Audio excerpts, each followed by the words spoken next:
Welcome to the Braylon Edwards Show with Shep. Touchdown, Braylon Edwards. Braylon Edwards, touchdown, Michigan. Passing pattern to Edwards, touchdown, Michigan. Where we bring you the best in sports, entertainment, and insight. Join us every weekday from 2 to 4 p.m. as we break down the latest games, analyze the biggest plays, and dive into the hottest topics in sports. We'll have exclusive interviews with your favorite athletes and guests, and you'll get a front row seat to all the action. So tune in to the Braylon Edwards Show with Shep. Got one-on-one going end zone. Edwards in the air.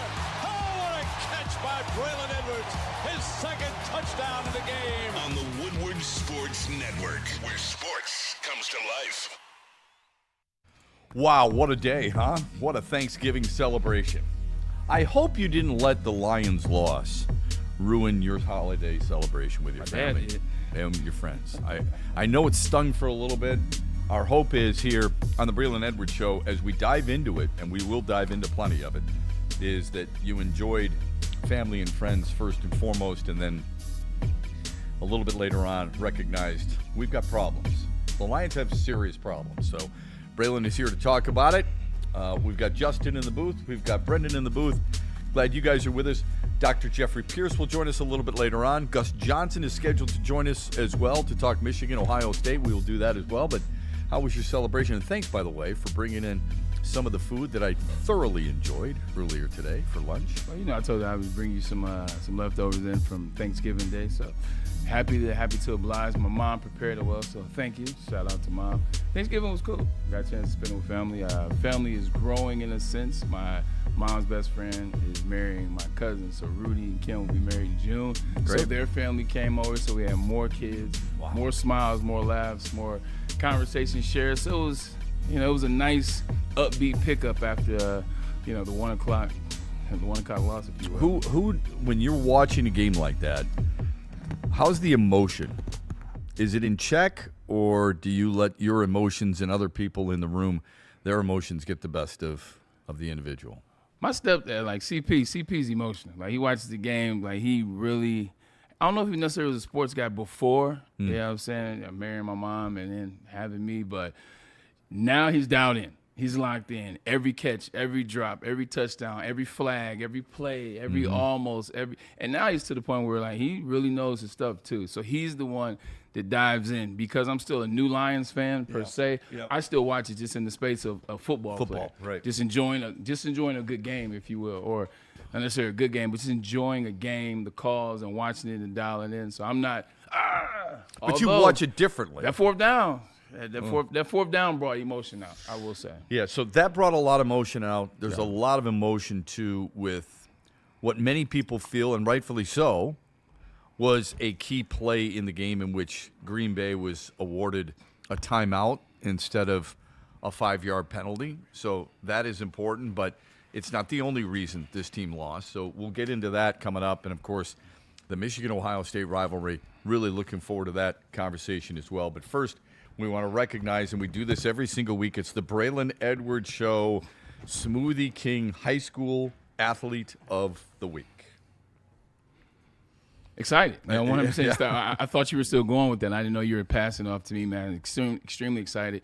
It's our favorite day of the week here at Woodward Sports, the Braylon Edwards Show. It's the Smoothie King, like Shep said, High School Athlete of the Week. And this week, we have a first-time sport, and that is the sport of swimming. Elizabeth Eichbrecht has become the Smoothie High School Athlete of the Week, and we are excited to have her in here. Yeah, and we'll bring her in right now. Elizabeth, congratulations. I mean, what a performance, not just this year, but for your entire career. Has it gone by quickly for you? What has been the biggest thing that you take out of the last 4 years in your academic and athletic career at West Bloomfield?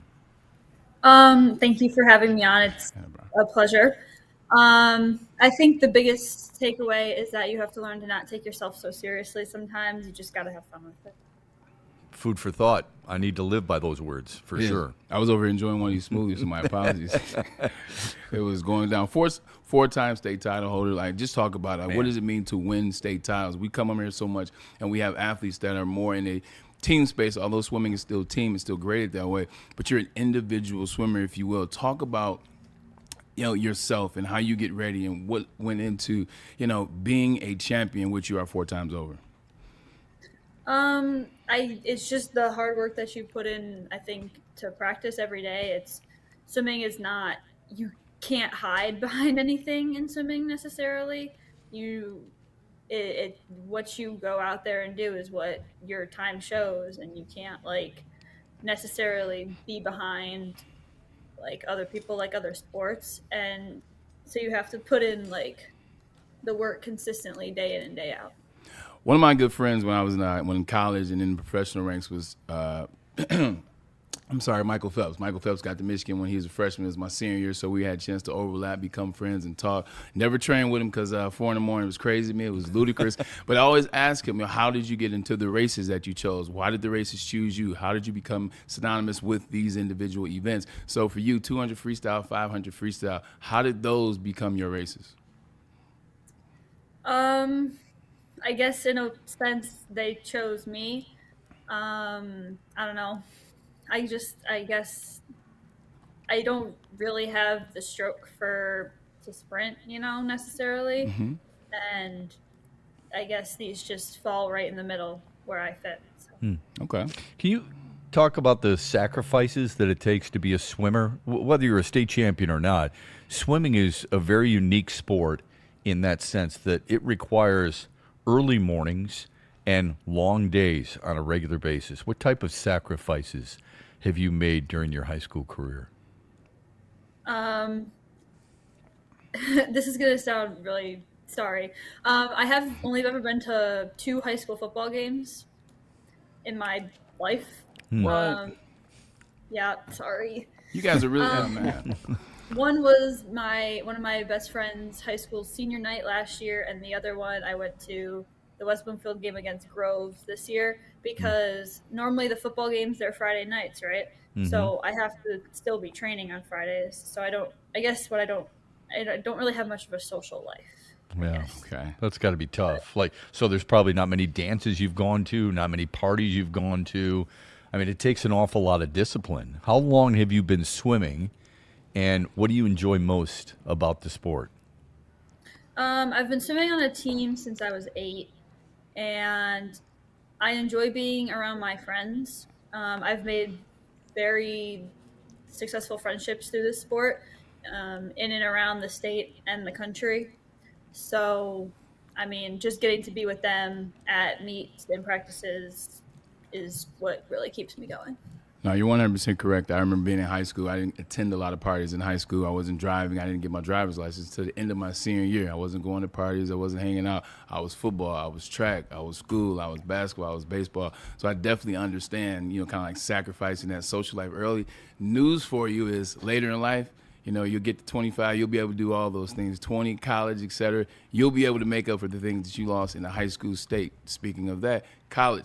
What is the plans for you going to college? Where do you plan on continuing the skills that you've crafted in the world of swim? I'm committed to swim I signed a couple weeks ago.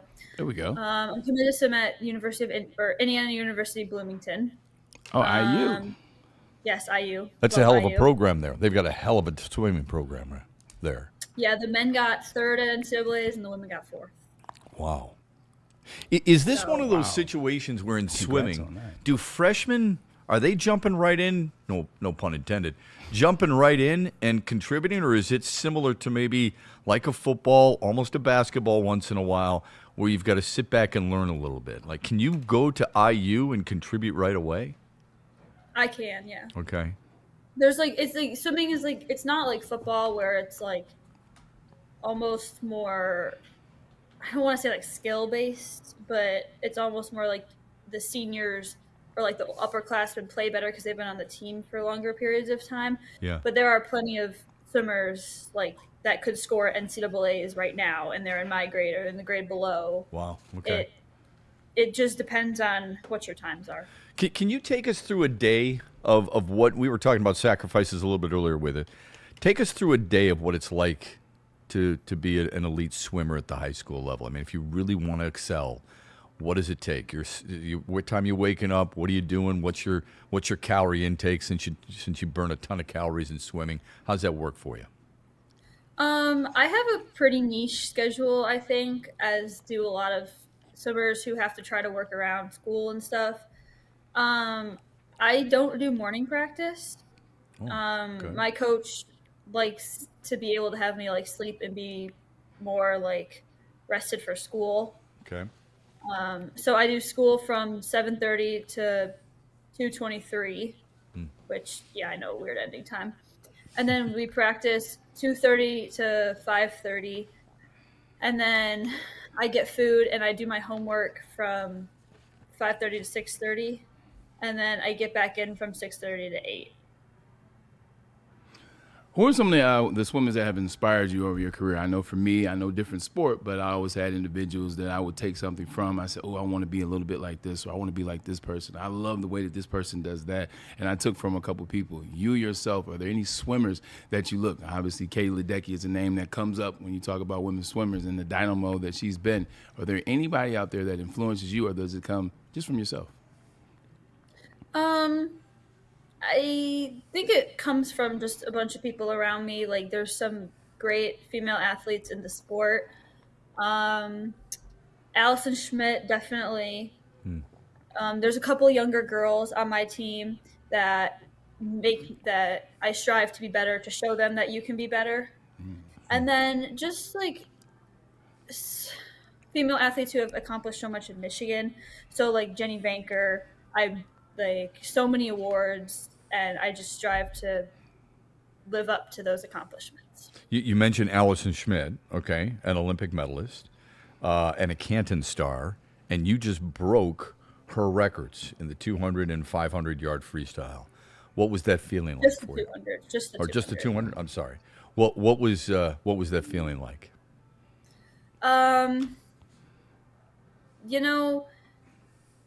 Coming into the season, I was already under the time.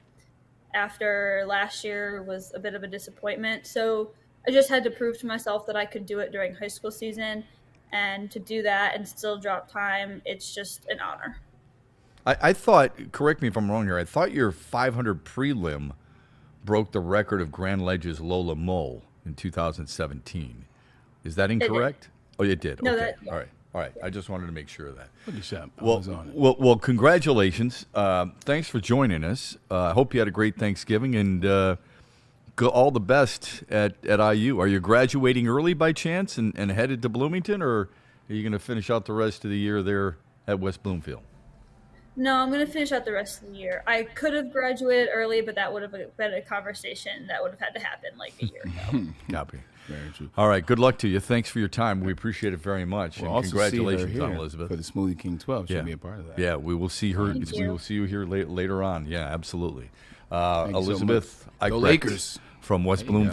Bloomfield. Man, what an accomplishment. The more you talk to these young people and you see what they've accomplished in their young lives already, it makes you shake your head going, good for Smoothie King, good for you to recognize these young. And I love that we've got such a diversification in their athletes and athletic achievements. But it takes a special person to do what some of these nominees have really been able to accomplish. Talked to a lot of these college students today, man.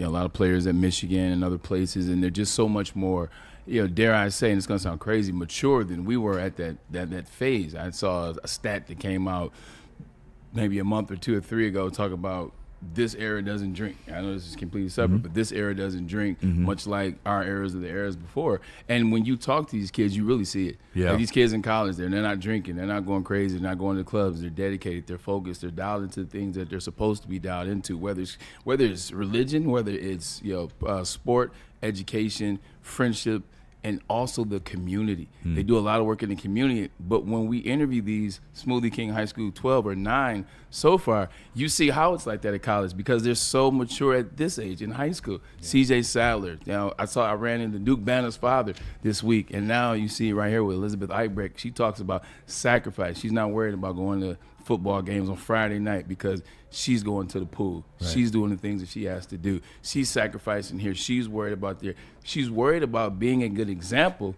to the young kids that are coming behind her. Who talks like that? I know. This era is very good as it relates to the kids in this era. They take it serious and they're very mature. You have to give them a lot of credit. Yeah, so she just talked about that. C.J. Sadler talked about his involvement in the community, helping kids out and things of that nature. It's really refreshing, quite honestly. What was not refreshing was what happened with the Lions. Now, this is, look, in our society, I'm starting to understand a little bit more. Doesn't mean I agree with it. But the hyperbolic feel of when something happens to your favorite team. So we were on the air when Frank Ragnow, and it was announced that he's coming out of retirement, which was great. I mean, it's awesome, and Justin's emotion was fantastic. It's true, okay? That is not fake. It's not staged. It's not planned. But this is why I was a little bit more reserved. I love Frank Ragnow. You know that. He was my favorite player before he retired. He doesn't play defense. And the Lions' problems have been defense. This doesn't save them at all.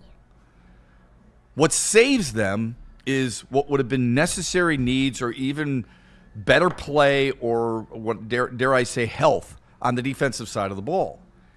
And we could talk about how impacted Frank Ragnow is going to make the offense, and that's great. He's going to help with line calls. He's going to help with protections. He's going to help protect Jared Goff and so on. So they've been scoring, okay, the last couple of games. The defense can't stop anybody. One of the worst things that I noticed, over yesterday's game on Thanksgiving against Green Bay is the lack of pressure. Yeah. Okay? Jordan Love was clean.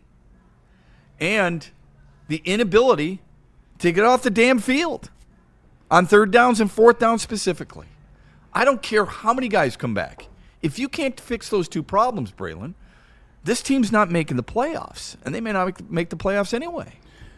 Yeah, this team isn't looking good as it relates to making the playoffs. There's a lot that they have to overcome, including two teams in their division. One team now will be the wild cards, the Green Bay Packers, who they've lost to twice. And then you look at what the 49ers and the Seahawks have done. They're also waiting for that wild card spot. So it's going to be tough sledding for the Detroit Lions. Like, they can't stop anybody on defense. Shep, when you look at the seasons and the games that played out, and yes, you can point to a couple games, the Eagles game, the more and more you look at the Eagles game, you understand what it was. It was a horrible game for both teams offensively because the win and everything else. Like, that played a factor in that. The Bucs game and then the Browns game, those are the only games where you got some defensive assistance, if you will. Other than that, Vikings 27, Giants 27, Commanders put 22 on you, Chiefs 30, Packers 30, twice on the Detroit Lions. They can't stop anything. And at the end of the day, it's twofold. The secondary isn't good enough for the defensive ends to not get the pressure that they don't get. Correct. Like, when you have defensive ends that can't get to the quarterback and everybody's pressure this and they get pressures. And I told you, I've come on this show for the last 3 months and said pressures don't matter if you're not getting interceptions. Right. Pressures don't matter if you're not forcing quarterbacks to do dumb things. The other side of the pressure conversation is you still can complete the pass. There wasn't even any pressure yesterday against the Green Bay Packers. So when there's no pressure and you allow Jordan Love to sit in there, we were legitimately trying to figure out who's a number one wide receiver for the Green Bay Packers. Yeah. Like, all week we've been talking about who's the number one guys. Romeo Doubs, they don't have a number one. Well, then Tavion Wicks looked like a number one yesterday. Wan'Dale Robinson looked like a first-round draft pick 2 weeks ago. Mm-hmm. And these are not the type of wide receivers that you're going to have to go against in the playoffs if you make it there. Right now, with the way that defense is, let's call it a spade, with the way this defense is and the way the offense is, especially with the injuries, this is not a playoff team. You cannot do the things. You cannot allow your quarterback to get hit. You cannot miss wide open passes. You can't drop passes on key moments. And this wasn't just one game for Jameson Williams dropping on fourth down. This has been a trend for the wide receivers of the Detroit Lions this season. Big downs, big drops. And that's all around, everywhere there's enough room to point blame. You can point blame to the quarterback. Mm-hmm. You can point blame to the offensive line. You can point blame to the defensive line, the coaching staff. Kelvin Shepard does not look like what at one point we thought he was. A lot of injuries, we understand, a lot of moving parts, but it's just not good enough all the way around. Yeah, I can't use the injury excuse, and the reason I can't is because the injury excuse didn't work for anybody in the offensive side, okay? Yeah. We never made the excuse of injuries when it came to Morton. But we can't use it for Kelvin Shepard. When they did what they did to Tampa, we lauded Kelvin Shepard, okay? In fact, we went so far as to say this game right there might put him on people's radar for a new head coach. I'm not blaming everything on Kelvin Shepard because players got to make plays in the long run. But just like we expect Dan Campbell to make certain adjustments, should we not expect the same from coordinators? Why are they going man-to-man on a regular basis when A, they're not getting home, and B, the guys they have on the back end aren't very good at man-to-man? If you're full complement there, I get it. You're not fully complemented. So where's the adjustment there? Reason why you don't go man-to-man, the reason why they won't go zone, they don't press as much. And if you don't press, if you don't pressure out of a night, if you go in zone, you're not pressuring for the most part. If you go in zone, you're sitting there, you're going 4 rush, 3 rush to try to get to the quarterback. They can't get to the quarterback with 4 rush.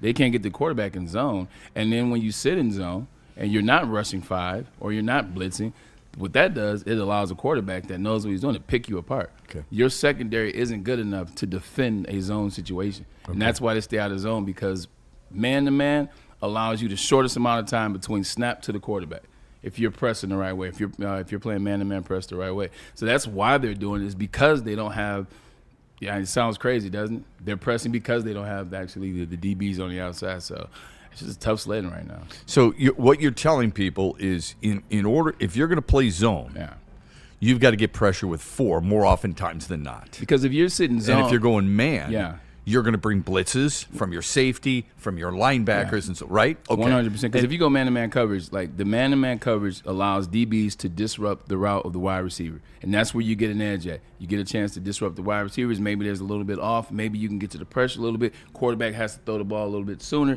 Now it's an incomplete pass. Now you're rolling the 2nd and 10. But when it's zone, wide receivers can run smooth routes. They can run uninterrupted, clean routes. And when you're running uninterrupted routes, you're legitimately just like, I'm at the mercy. A defensive back is now at the mercy of what the DB is going to do, especially if what the receiver is going to do, especially if the DB isn't a DB1 or even a DB2 at this point, a DB3, DB4, that's what they are.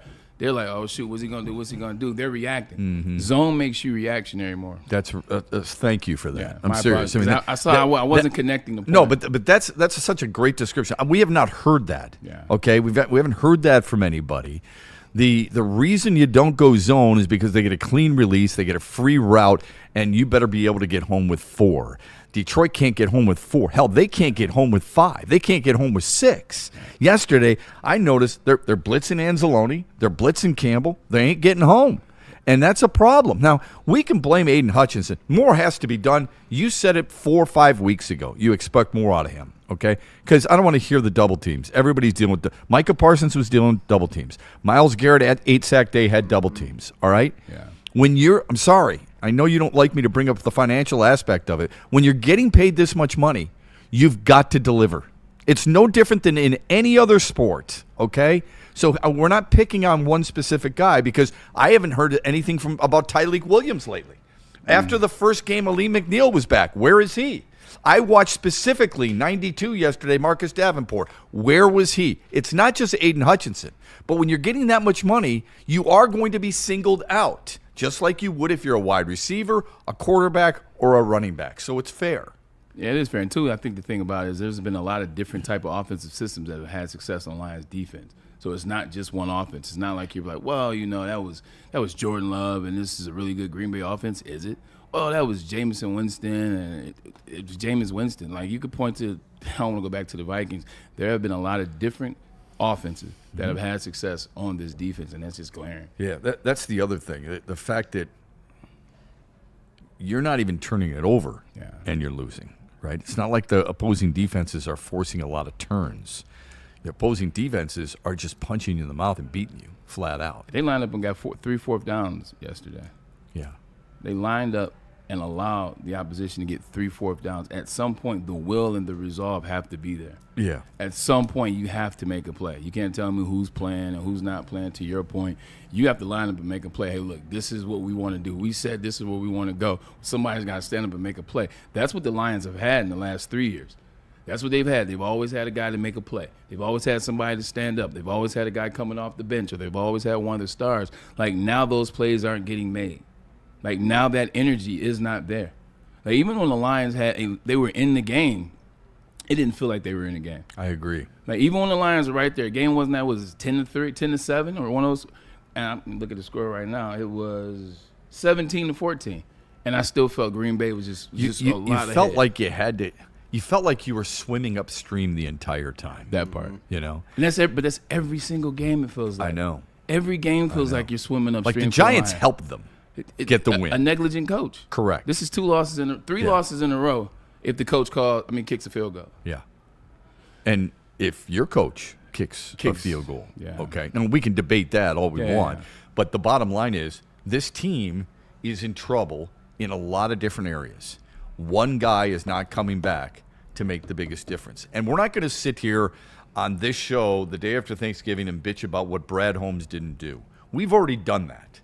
It's what does this team have to do to move forward to actually have a chance at making the playoffs? Because losing twice to Green Bay, once already to Chicago, once to Philadelphia, there is nothing this team has shown us in the last couple of weeks, and really you could go back further than that, okay? Even though they beat the Giants, it doesn't matter. You could go, you and I said this the day after they lost to Minnesota. That's the game that bothers us the most. And it seems like that's the game, perhaps more than any other, that exposed them to their ultimate weaknesses. Here's the thing, too, and I know we're getting all over the place, but it was one of those kind of games. The conversation, the thought process of what that game was, it leads you in a bevy of direction. When you're watching Dave Montgomery come to the game, he's lined up in a Wildcat, and you know he's throwing the ball at some point. Like, if I'm sitting on the couch, and I'm sitting here like, he's going to throw this pass. If I see him twice, I know he's going to throw the pass. See him a second time, what happens? He throws a pass. Shep, I'm not mad he necessarily threw the pass. This is what the Lions do. It doesn't work anymore. You need to stop it. But it's maybe I'm mad he threw the pass. I didn't. In the middle of the. I didn't take that. I didn't take it that way. I usually think that if you're lined up in the Wildcat, you're actually going to run. You're telling everybody you're going to run. But Dave Montgomery has 3 touchdown passes thrown in his career. So at some point, if anybody, in fact, he threw one this year.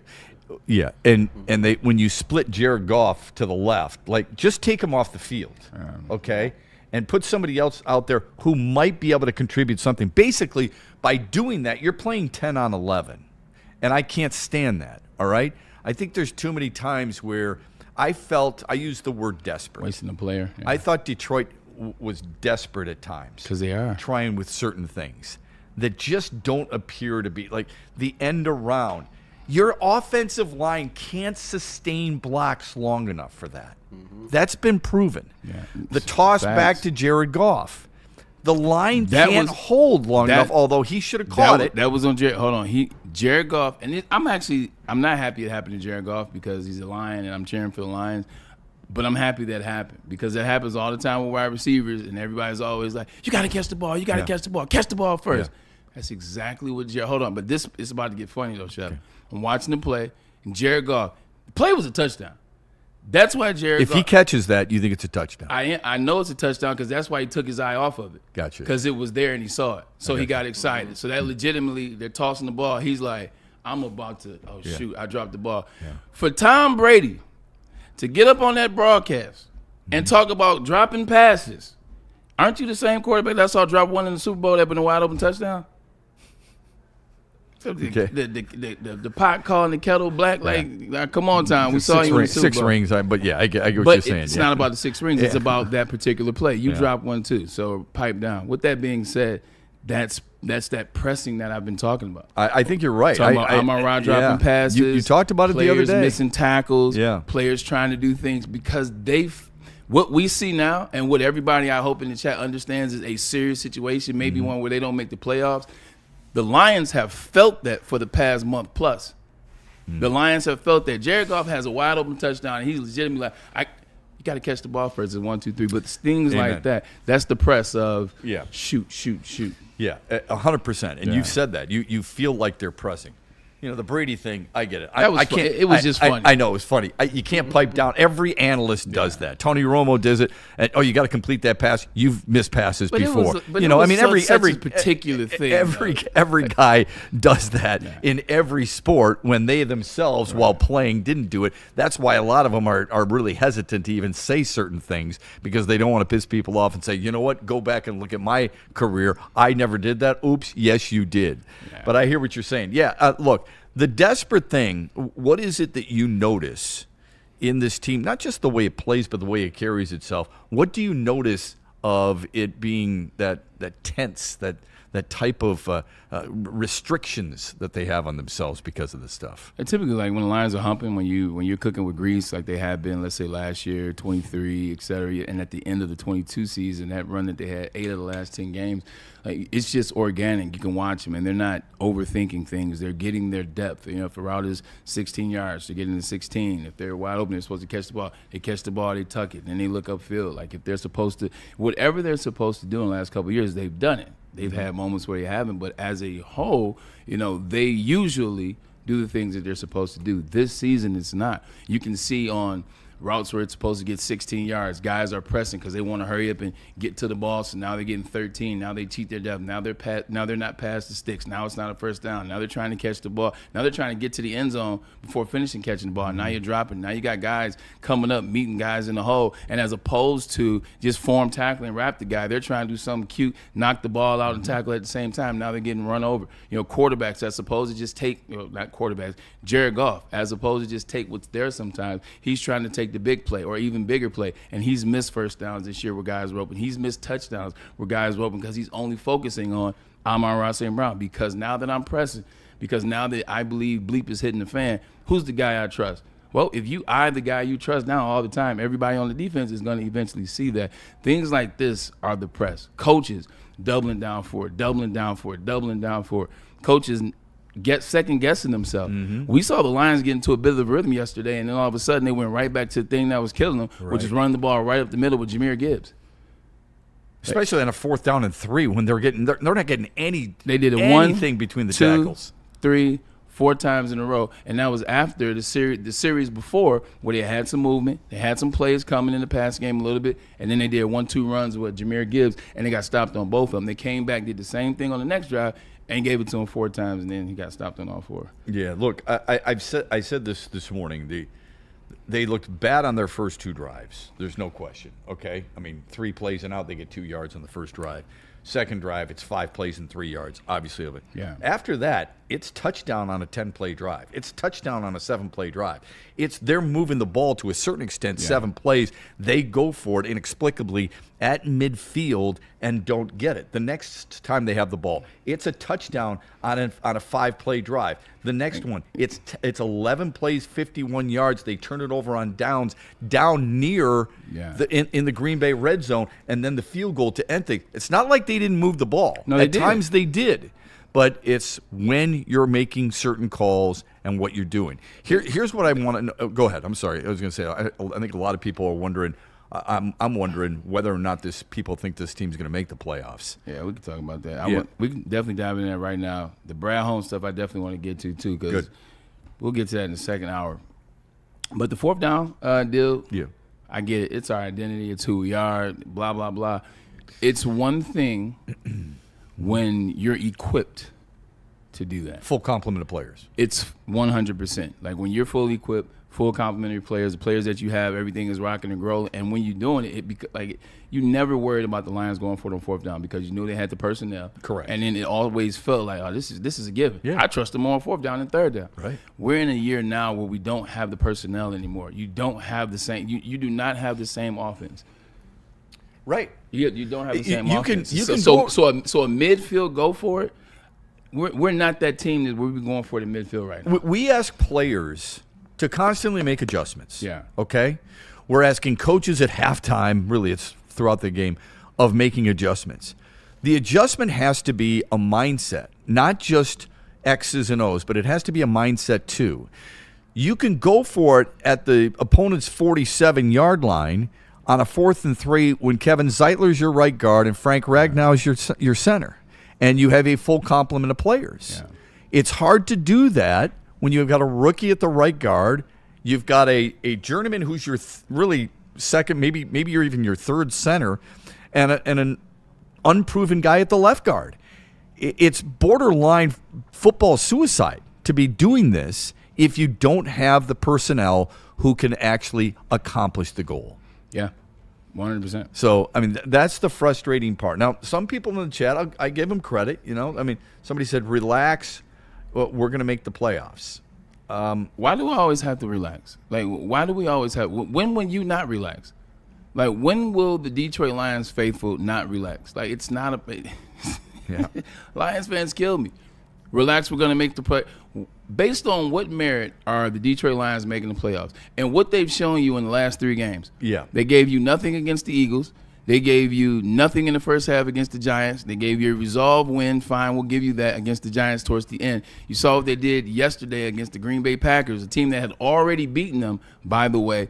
You knew you couldn't lose to them twice, and yet and still we did. So where's the we're making the playoffs? I ask this of people all the time. Yeah. Put a blindfold on for a moment and pretend like you don't follow football super closely to your team.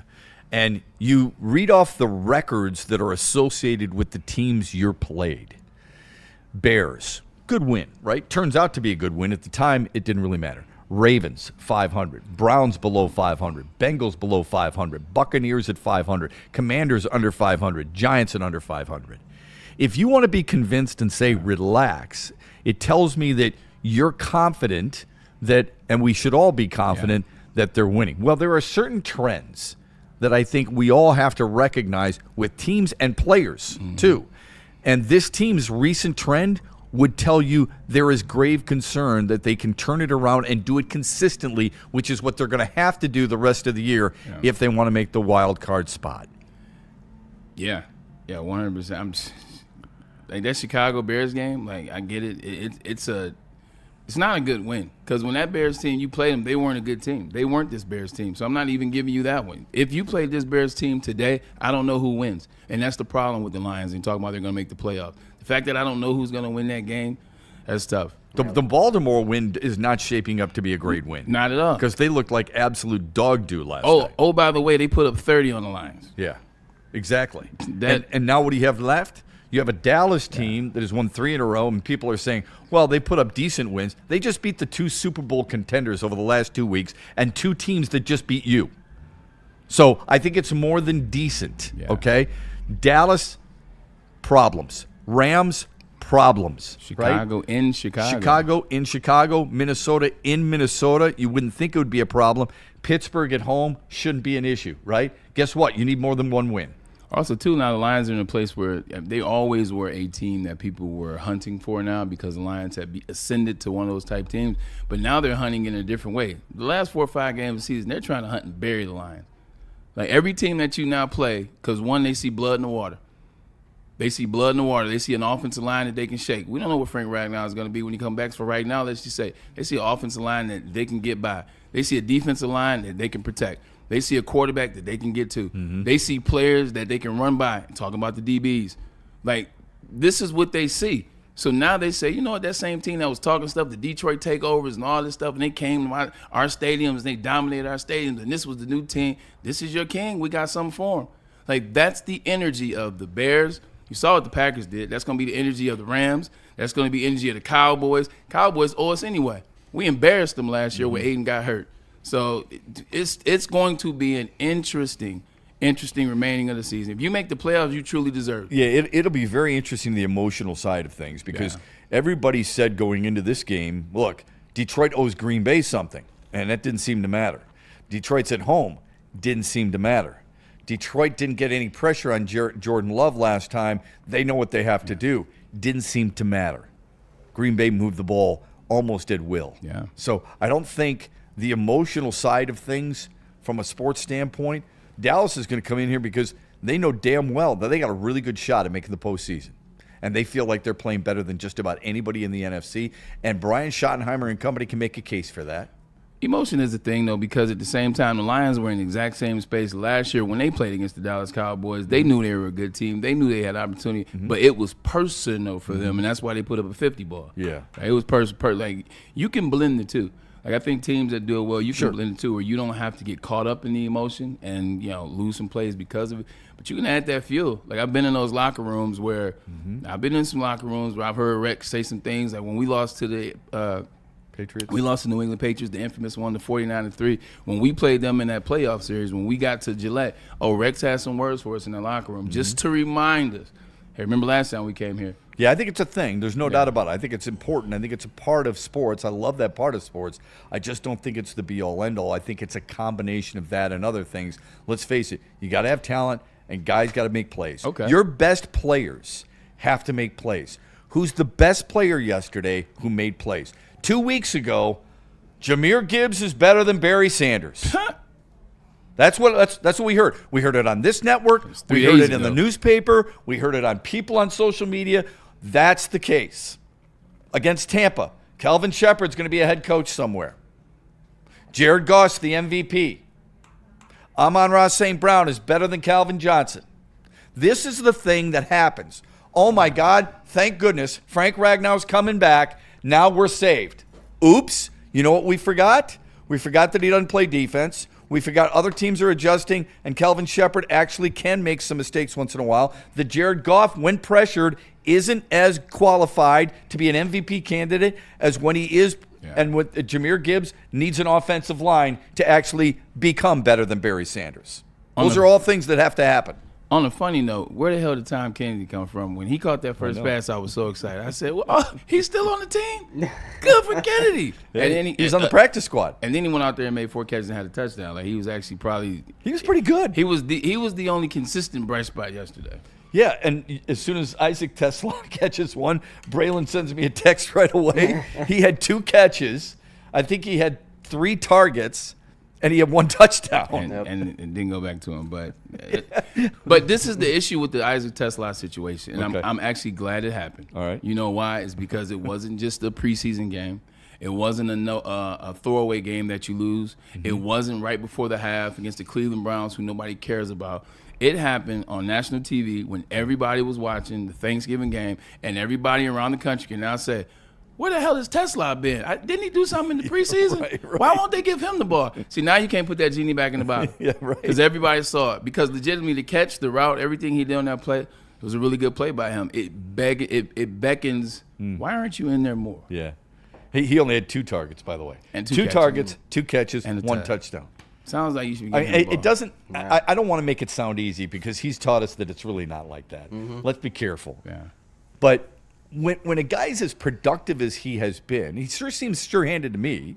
Doesn't mean he always gets separation, but he looks sure-handed to me. He's 6'4" with a 40-inch vert. Right. Yeah, exactly. You don't need separation. Okay. Yeah. Then I know there's only one football dude, but I should be at least looking at him. Or the coaching staff should at least put him in a situation where he's more of an option than what he's been. Is that fair enough? Been clamoring for this for legitimately 2.5 months. And at the end of the day, it's not taking any passes away from Amon-Ra St. Brown, who's injured right now. It's not taking anything away from J-Mo, who you didn't feature the whole season anyway, so it wasn't matter. Stanley Porter's gone. But also, too, you guys are struggling with protection. You know what he gives you on a fade route? You know what he gives you on a fade route. Mm-hmm. You don't have to protect for that long. It's 1, 2, 3, let the ball go. It's 1, 2, 3, throw the ball up. He's 6'4" with a 40-inch vert. He's going to come down with it. And or if he it'll be a pass interference. Now you get yards down the field. Now it's another first down. The name of the game is to move the chains and eventually put the ball in the end zone. You moved the chains fine yesterday. It's just about the second part. So just give him a try. You telling me you can't give him 2 fade balls a game? Yeah. Like out of 77 players on offense, 2 fade balls a game.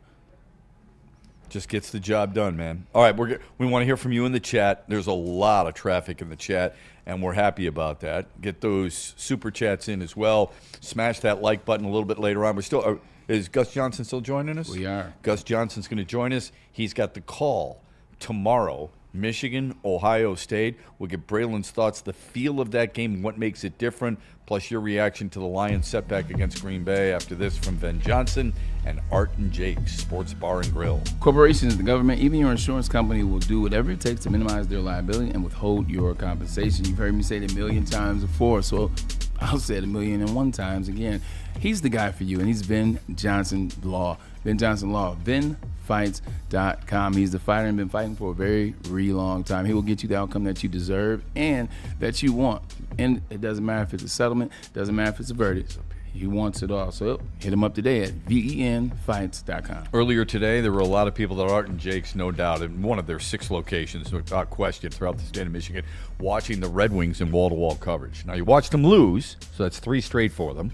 Unfortunately, 6-3, Tampa beat them for crying out loud. But wall-to-wall, what you've got 80 TVs, so you got a chance to watch the Wings. And now tonight, you can go there and watch the Pistons game. And while you're watching the Pistons game, you can watch the Bears and the Eagles and actually root for Philadelphia. 80 TVs at least, 22 draft beers on tap for you, plus a menu stacked with some really good-looking food right there. Fan favorites like wings and wraps and onion rings and fries and burgers. Yes, their signature Fairway burgers. Download the Art and Jake's app, join AJ's fan club, and make every day a game-winning day.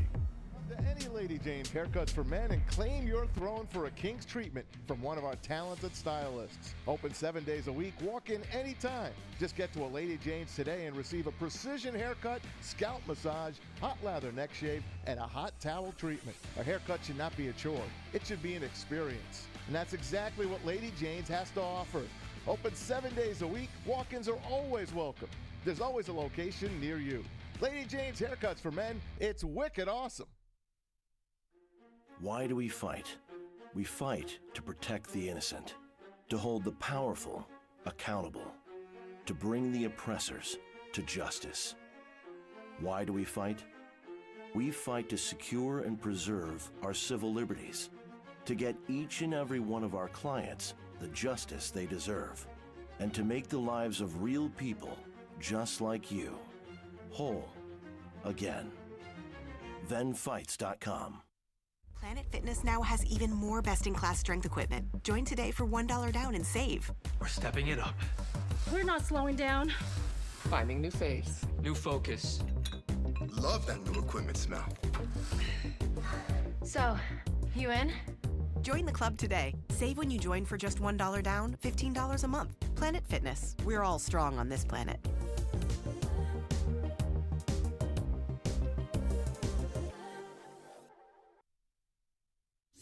Big injuries, big news. Twice a week, Dr. Jeff Pierce from Michigan Sports and Spine joins Woodward Sports Network for the Injury Insider Report. Big D Energy Tuesdays at noon. Braylon Edwards and Shaq Thursdays at 3:30. Get expert analysis and in-depth breakdowns on the latest sports injuries from the man trusted by top athletes in the community, like D-Mac. Whether it's the Lions, Pistons, Tigers, or Red Wings, Dr. Pierce talks us through it all. Don't miss the Injury Insider Report with Dr. Jeff Pierce, your go-to source for understanding the impact of injuries on the games and players we love. Only on Woodward Sports Network. Scan the QR code on the screen or go to MichiganSportsandSpine.com to see if Dr. Jeff Pierce can help you. Game is won in the trenches, and our big fellas don't mess around. The Woodward Heavyweights on Woodward Sports.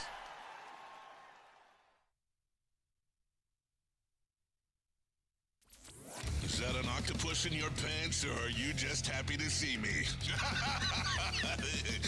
See what I did there? Go Red Wings! From Octopi Experts, Woodward Sports.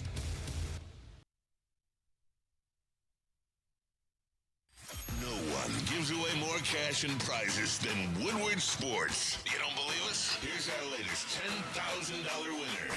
You know, you guys posted, hey, if you guess all this stuff right, you know, we'll give it's $10,000. I'm like, okay, well, why the hell not? And the winning doesn't stop there. How about our Outkick Your Coverage winner? I think you won. You guys calling everybody. This guy's got a hot girl. Bigger prizes, bigger giveaways, cash, merch, tickets, and more. All from the biggest sports network in Detroit. No one does it bigger and better than Woodward Sports. Make sure you're following, liking, subscribing on Instagram, Facebook, X, and YouTube for your chances to share in the winning. From Detroit's #1 sports network, Woodward Sports. Planet Fitness, where your fitness is essential. With over 50 metropolitan Detroit locations, it's the gym for you. It is the gym for everyone because we're all strong on this planet, and that planet is Planet Fitness. Access to the Black Card Spa, where you can recover in hydro massage and other innovative amenities. Bring a free guest anytime, and that package is just $24.99 a month. Not that much, but they do have other packages that fit into your price point. They do not want to charge you an arm and a leg. Want to win 2 tickets to every Lions game. Now, how many home games do we have left, Shep? We have the Dallas Cowboys. You have the Dallas Cowboys. You have the Pittsburgh Steelers. And that's it. That's it. So we got 2 home games. So you still have a chance to win 4 tickets. That's right. Any home games, go to Planet Fitness. register right there. You'll see if your name gets called. Planet Fitness, remember, your fitness is essential. I know it was a disappointing day yesterday, but hopefully you were around friends and family and you were able to have at least something light in your stomach. You knew you were going to eat heartily, right? Absolutely, with turkey and stuffing and collard greens and all the other things like that. Well, make sure that you did yesterday and you have it this weekend as well. Just a 100-calorie drink that tastes crisp and smooth. Real vodka, real iced tea, no bubbles. It is called Sun Cruiser Vodka Iced Tea. It's perfect for tailgates. Maybe you're going to the Michigan game tomorrow. Maybe you're going to the Michigan State game at Ford Field later on during the evening. Well, tailgates or couch gates, whatever it is that you prefer, Sun Cruiser Vodka Iced Tea is the drink for you, but please drink responsibly. Oh, man. That's a lot. So here's the deal. I know people don't like hearing about it because I don't like saying it, but Micah Parsons was a son of a bitch yesterday, right?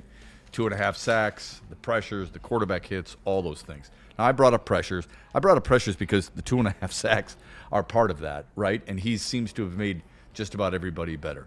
Yeah. The point of contention people right now have, I think, in this town, open up that conversation again is absolutely right. I dealt with a lot of BS from you fans out there by saying I'd take Mike over Panay. I'll never forgive you for it. Well, but I do think it's a good debate. I mean, you can't argue that Lions fans wanting Panay Sewell is okay too, because he's been outstanding. He's been arguably the best right tackle in football.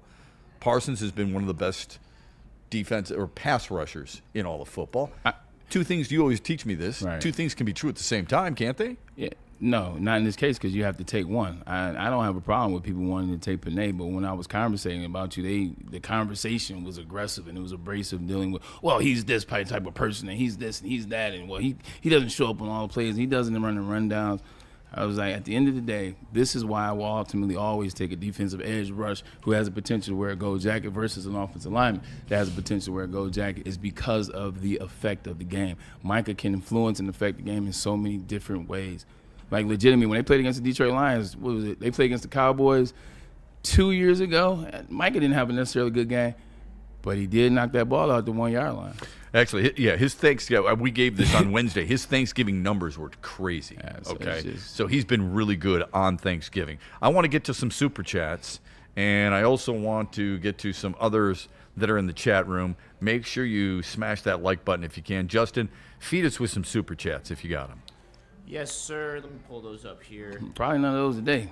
No, we do have some today. People are begging to get their ish off right now. Rando Smalls with a $5 super chat. Why did they adjust and blitz more? They blitz plenty. You said what? They blitz. I thought they blitzed plenty. Yeah, they blitzed. They just couldn't get home. Yeah, they couldn't get home. There's a difference between blitzing and not getting home. Yeah. Okay, and that's exactly what happened. I mean, Brian Branch came on blitzes plenty of times. I saw linebackers blitzing. I don't know how often, how much is blitzing enough? I don't know the answer to that. That's up to the individual, but they blitzed. They blitzed plenty. They did too, and also you got to give Jordan Love credit. I know this is not a state that's equipped to do that, so I'll do it for you. You got to give him credit. Look, he moved up and around that pocket when he had to. There were times in which he almost got moved up just a little bit, to the side just a little bit, little scramble here for 2-3 yards. Like things like that, they help. Things like that helped the Green Bay Packers yesterday. So a lot of those blitzes that didn't look like blitzes is because he was able to get away, is because they were able to pick him up, and you didn't get home, so you didn't necessarily see it that way. Kudos to Jordan Love. I mean, he had a game yesterday. He did. It's ugly because a lot of times he throws these balls that just hang up in the air, and you're like, that's going to get intercepted, right? And then it doesn't. Like, I get it. It doesn't look pretty. Jameis Winston did the same thing for New York. And I don't like how Jordan – I don't like his mechanics. He does the off the back foot a lot. Yes, the fallback. Yeah. It's almost like a step back fallback. I don't like it. But yesterday it was cooking for the Lions. It's hard to argue with that. I mean, 4 touchdowns. I say this all the time, Braylon. And no interceptions. I say this all the time to people, and I know it's difficult. It's hard to change our minds. We've made up our mind about Jordan Love. It's not like I think he's a great quarterback, so please don't take this out of context. But you can give a guy credit for what he's done well, and he played really well. You can't deny that. The 4 touchdowns ties a career high for him. All right, more from the Super Chat. Go ahead, Justin. Yes, sir. We got 3 more left to go. Kenny Powers, the $2 Super Chat. Hey. Oh, no, we suck again. Waterboy, $5 Super Chat from Rando Smalls. Bray, relax because the bad calls we get tells me the script says we can make it for dream's sake. The bad calls tells me the script. We're talking about the timeout? Are we talking about the Matt LaFleur's being granted that timeout? Oh, okay. Yeah, they're trying to make the script so the Lions can sneak into the playoffs. So I think the angle he's going for there. Well, if they wanted to sneak in the playoffs, they would help them win. I don't know how they sneak into the playoffs. Okay, fine. Some calls have gone against the Lions this year. Fair. Some calls have gone against a lot of teams this year. Yeah. But don't worry about the calls. Look at the game.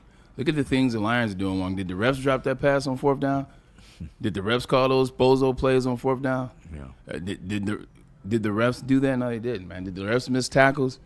Did the refs miss sacks? So yeah, Green Bay from the very first play of the game, basically said in so many words by their actions, they didn't believe in the Lions. Yeah, we're ready. We're ready for a street fight here, and they shoved it down their throat. And Detroit ran the ball better than they did in the first meeting against Green Bay, but they basically said, "We're here to fight. Let's see who wins in this back alley," and the Packers won again.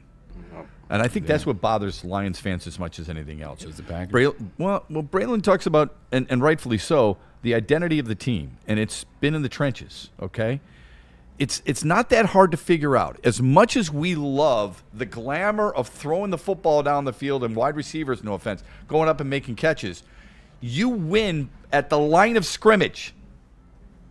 Not with the guys who run really fast 40s. You win with the line of scrimmage. What have we complained about with this team when they lose? The interior. You said it against Minnesota. Look at where all the pressure came from. You texted me. Yeah. The pressure's coming up the middle. Our weakness is up the middle.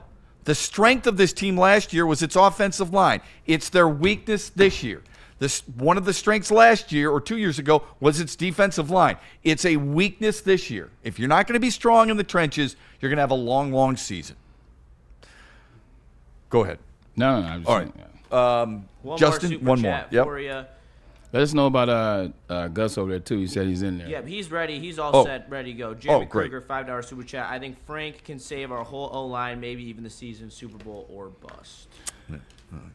Frank Ragnow definitely can help the offensive line out if, let's say he's healthy. Let's say he's Frank Ragnow healthy, which is never 100% fully healthy. If he's Frank Ragnow healthy, he can help because things will move over. You move Glenn Gaskell to a position he's more confident in. Taylor Decker's been playing decent this year. Penei Sewell then can just worry about himself and maybe take Riley's helping out. So, yes, it will help you a little bit on the offensive line, but it goes back to what Shep says. Frank Ragnow does not play defense. Yeah. He doesn't play defense. And also, you got some glaring injuries on offense. It's not like Frank Ragnow is coming back to an offense that was the offense he left. There is no Amon-Ra St. Brown. There is no Sam Laporta. These are big situations. Mm-hmm. So as much as it's great to have Frank back, you get Frank back and you just lost Amon-Ra St. Brown. You lost Sam Laporta the week before that. These are major contributors to what the Lions have been in the past. Like and though it sucks, 2 years in a row, injuries. Yeah. Let's bring in a mutual friend of ours. Let's do it. Shall we? Because he's one of the best to have ever called football and basketball. He is our friend Gus Johnson. I've had the great honor and pleasure of working with him for a long time, and I know he's a good friend of yours as well, the former UAD Cub. There it is. And it is Gus Johnson joining us as he gets ready to call Michigan and Ohio State. Gus, hope you and your family had a great Thanksgiving. How are you, my friend? Is he frozen? I'm good, man. I eat too much. You're not the only one. We can hear you. Yeah, we can hear you. We got you. Pigged out. What's going on, fam? It was fun. Yeah, I had a lot of fun with my family. Good. We sat and watched the Lions, and that was kind of a bummer. But hopefully Frank Ragnow will come back, and that'll give him a spark, and Amon-Ra will get healthy. That ankle will heal up overnight, and we keep moving forward and getting the playoffs, and who knows what happens if that happens. Yeah, well, we can all hope. That would be great. That's a big if, Gus. Before we jump into the Michigan Ohio State, I just want to say I appreciate you, bro. Always for having my back, joining the show. Watching the Lions, what have you taken from the Lions this season? Because I know you watch from afar. You're a proud Detroit, as you know. 313, what up, though? What have you seen from the Lions in their 10 games where they're now 11 games, where they're now 7-5, 12? Well, 2 new coordinators. We lost both our coordinators. We see how well Ben Johnson's doing in Chicago. That's a big loss. Aaron Glenn, big loss. Frank Ragnow, big loss. So it's a period of transition, and other teams have gotten better.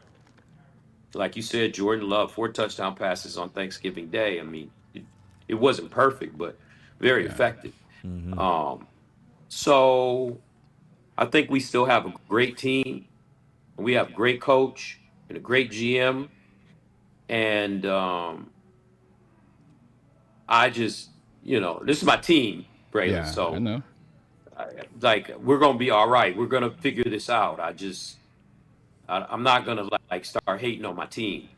Yeah. Went through a little adversity. I mean, we've gone through adversity as Lions fans for, some things we choose not to remember. So I still think we got a team and our fans are behind us, the team rather. And I think it's going to turn out all right in the end. I hope so. One of the biggest things for me, Gus, is I'm watching this season. I feel like the Lions have been able to get away with not being a good defensive team for the past 2-3 years. I think they were so damn good on offense. Like, the Lions have put up magnificent numbers on offense, not including this season, but the 2.5 years prior to that. And legitimately, when you're putting up numbers like that, when you're putting up points like that, that means the team on the other side, what are they doing? They're passing all game. They're playing a track meet. They know they're going after a team that is scoring points. When you play like that, you're going to make a lot of mistakes having to pass the ball the whole game. And you saw a lot of good defensive players from Detroit Lions because the offense is putting up 35, 37, 38. Every week, Jared Goff is breaking another record. Amon-Ra is breaking another record. The offense as a whole is breaking records. That's not happening. And now that the offense has had some major injuries, Sam Laporta most notably, and then Amon-Ra this year, the offensive line hasn't been the same as what it is. That defense, more pressure gets put on them because now teams are being able to run and pass. They're not having to pass all game long trying to keep up with what the Lions are doing. Starting to see that defense is, I think, what happened this year. You see, they really weren't that good. I mean, but you earlier injuries, man. I mean, I don't know. What's up with that turf in Detroit? Is it okay at Ford Field? I don't know. What? That turf It's gets a lot of guys just injured. so many injuries over the last couple of years. Yeah. No, So you're many right. injuries. I mean, I'm not seeing teams get hurt like this. So true. I don't know. You're an expert, Braylon. I'm not. I'm a fan when it comes to my Lions. And it's almost like we need to go into Ford Field or into the locker room or something and just kind of sage it to get all the bad juju out. Kyrie Irving? Once we get the bad juju out, maybe with some beads or some holy water. I don't know. Because it's just bad. It's just it's the Bobby Lane bad curse. luck. Yeah. I don't believe in no curses with my Lions. It's just sage. Yeah, I know, but I just be talking, man. I don't know, man. I just want to go to the Super Bowl. That's all. I want to get off this list with Cleveland and with Houston and Jacksonville. I want to go to the Super Bowl, man.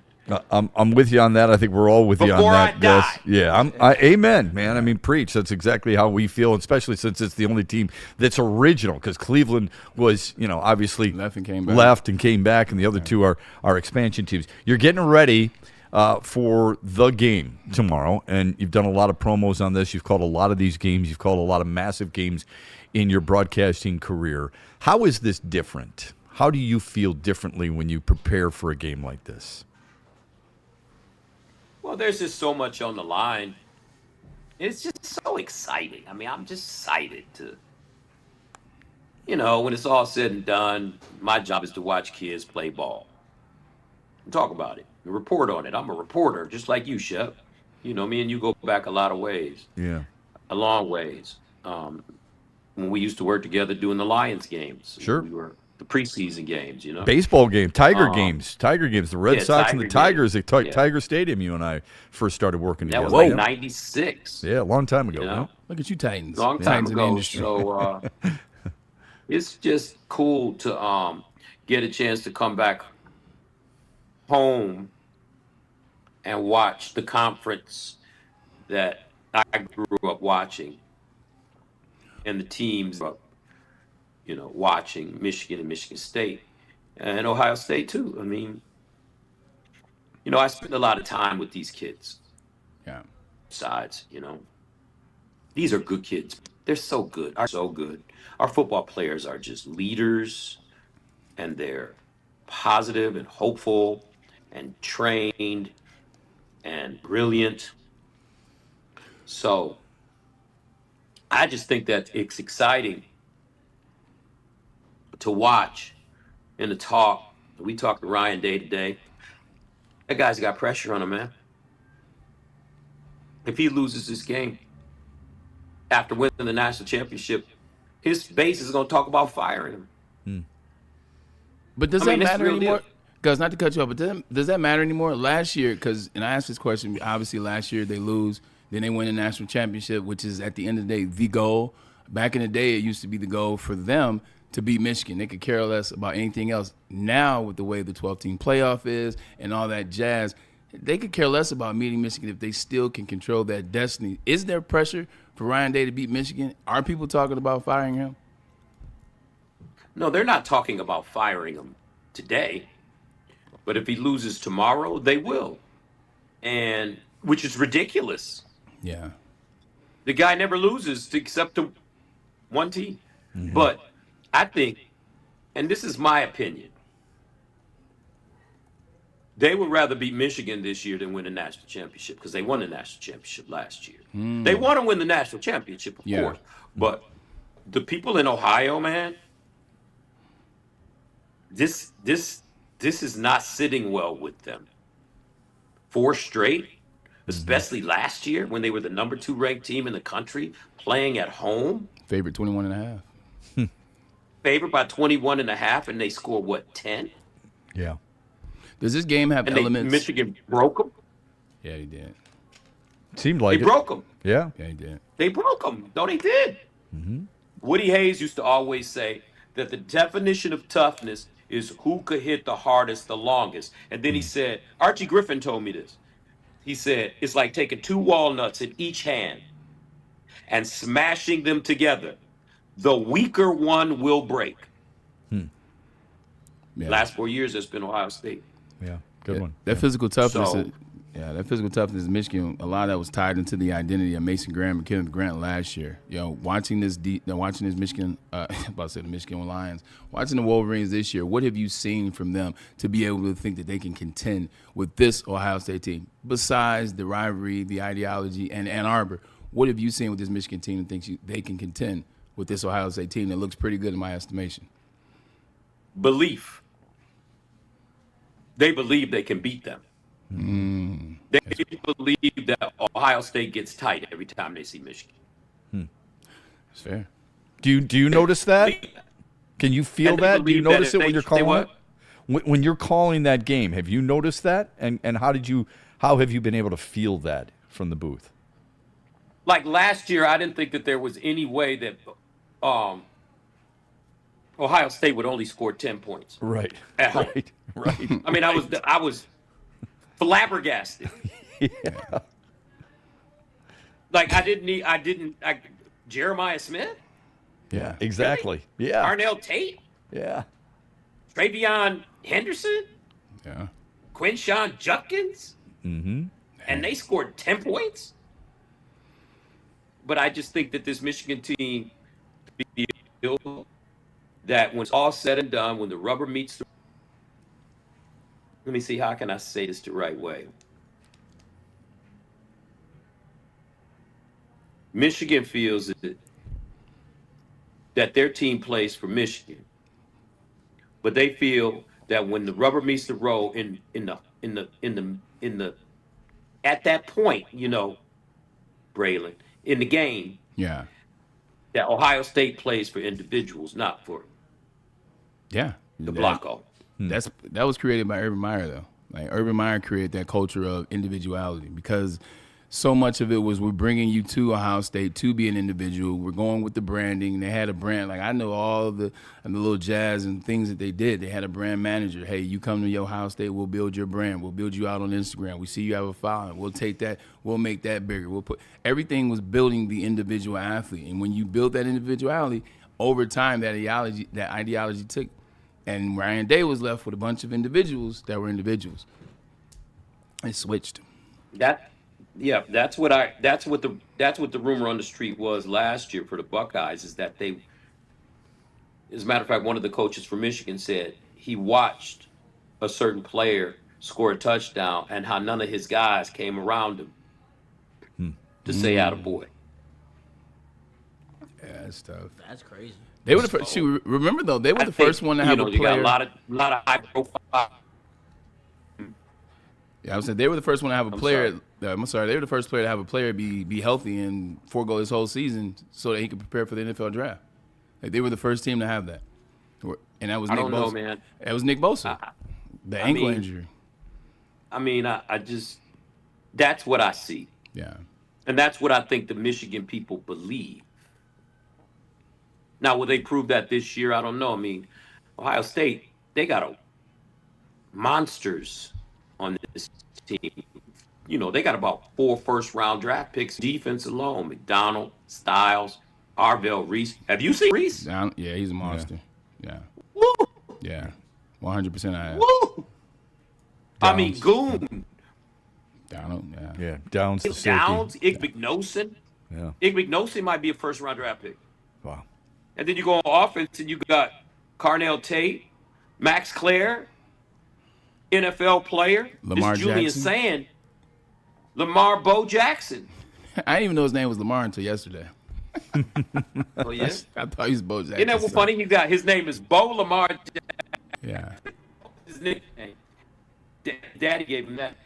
But his name is Lamar Jackson, so this kid's dead for great. Is Julian saying the truth? I mean, like, because we've seen a ton of Ohio State 100%. 100%. You knew where I was going with that? We've seen the Ohio State quarterback that can do the RPO and play 2 5-star wide receivers all around, but is he legit? He's different? Yeah, 100%. Okay. This kid is good, man. He got touch. He got style. He got grace. Now, he hasn't played in a Michigan-Ohio State game, especially on the road. So he's still a young player. Mm-hmm. And you know, everybody knows that Ohio has some weaknesses on the right side of that offensive line. Right guard. Everybody know that. Yeah. So we're going to see. But that kid is nice like that. Just like the kid at Michigan. Yeah. Bryce Underwood. 18 years old. Yeah. The starting quarterback at the University of Michigan from day one inherited the job at 17. And he's dealt with a lot this year, to be honest. You got to go against Matt Patricia tomorrow. Yeah, that's going to be something else, I mean, man. Jeez, that to put it that way, to go against that many possible first round draft picks and a former NFL DC, and you're 18 years old. And, you know, your first ever Ohio State game, that says an awful lot. We know it's going to be. Martindale's got to be major, too. That's true. That's a good point. I mean, to Gus's point, Wink Martindale. When you know that it's going to be as cold as it is tomorrow and it's supposed to snow, that's the prognostication, that it's going to snow a little bit and it's going to be cold. And we know the numbers in the running game. How important do you think special teams will be tomorrow, Gus, knowing that over the last couple of games between these two teams, the special teams game has favored Michigan and has helped them out in both those wins? I was a good reporter today, Shep. Guess who I talked to? The only person I wanted to talk to when I was at Michigan today. The weatherman. No. Close. Dominic Zavada. Yeah. Oh, there you go. The kicker. The wind patterns at Michigan Stadium, because there's supposed to be between 10 and 15 mile per hour winds tomorrow.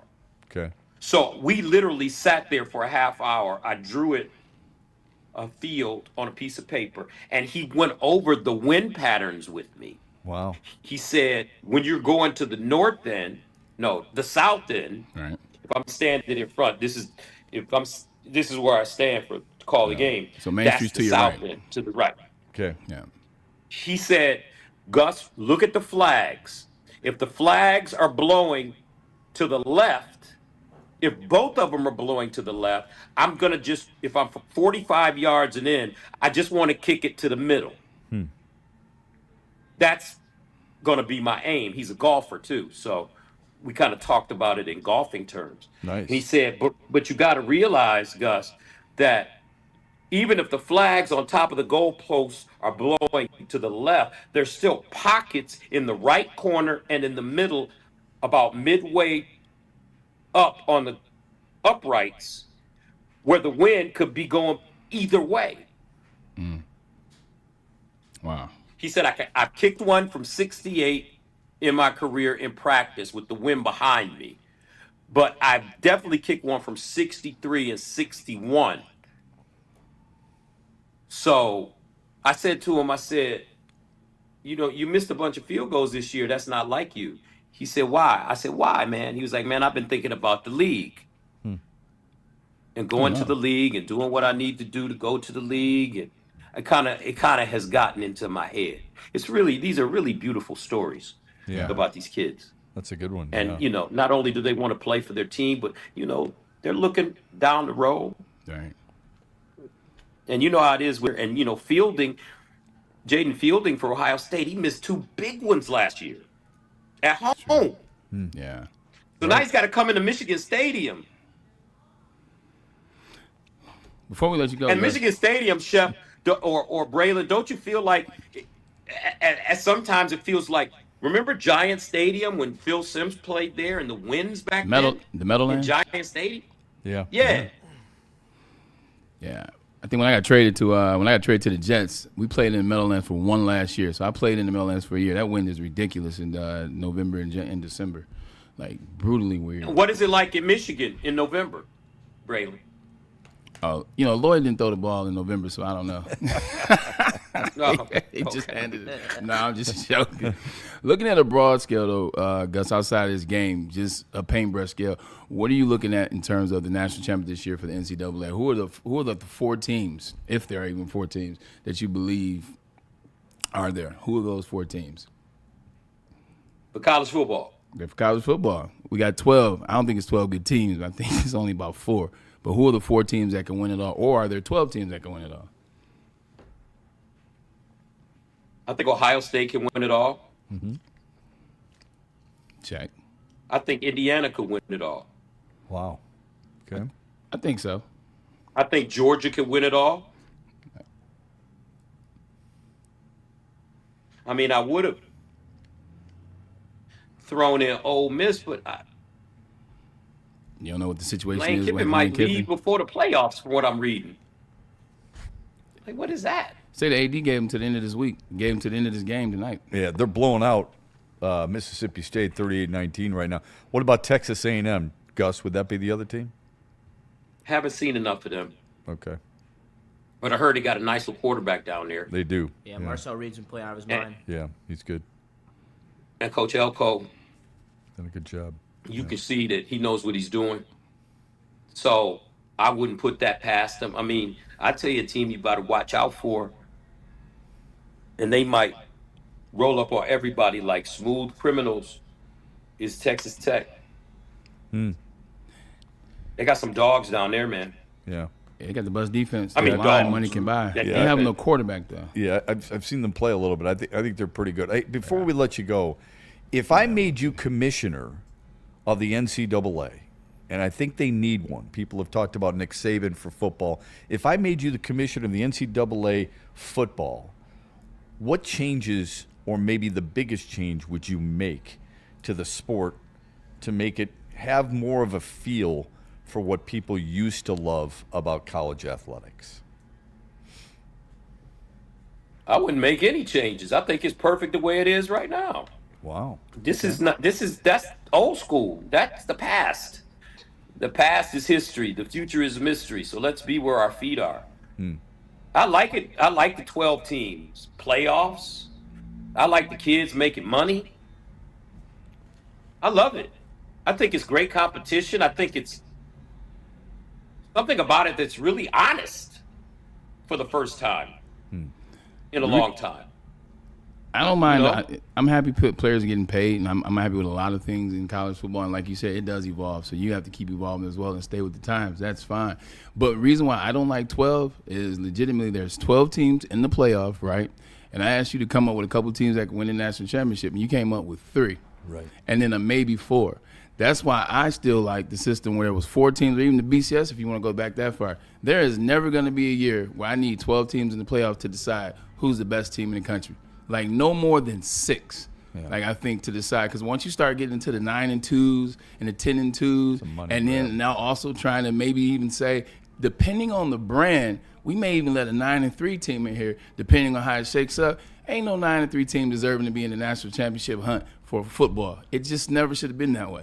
Like 6 teams, like give you 1 loss. You got 2 losses, you out of here. Like 1 loss is what I'd go with.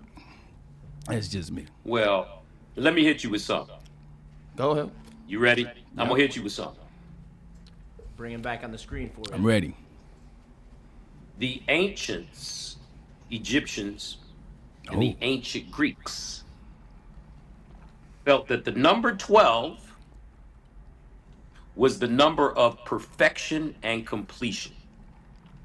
Now think about it. 12 members of the Parthenon. Yeah.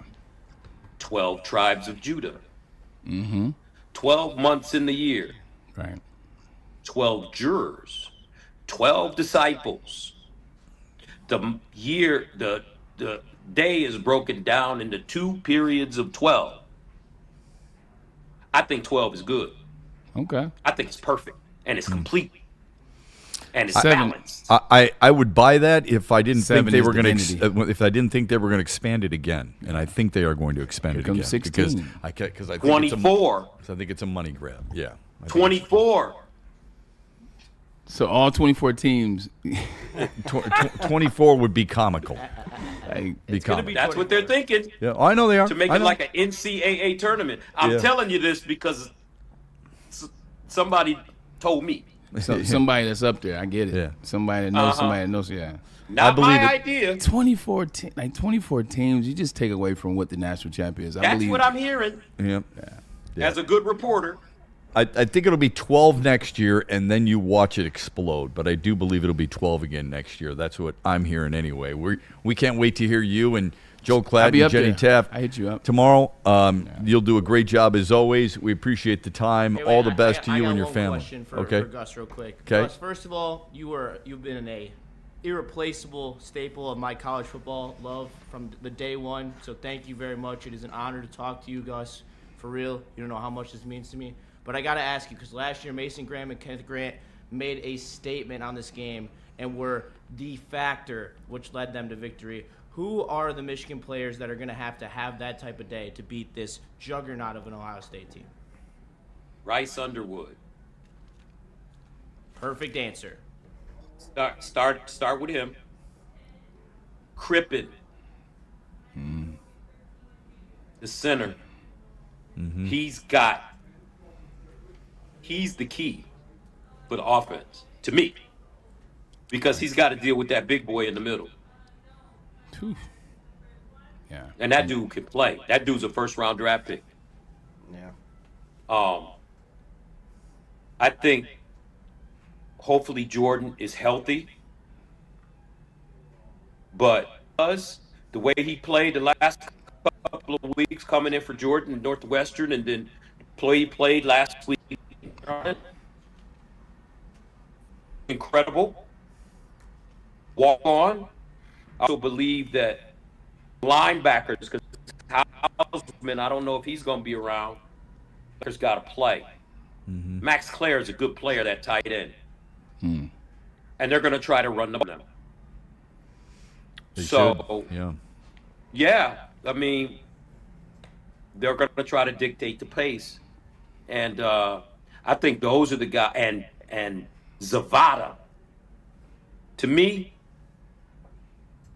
with that game tomorrow, I have just a feeling in my soul that the kicking game is going to be huge. And Michigan has the best kicker in America. He was a first-team All-American last year. Mm-hmm. So that's a great question. And I think for Michigan, Sharon's got to make sure he not only puts them in the right position,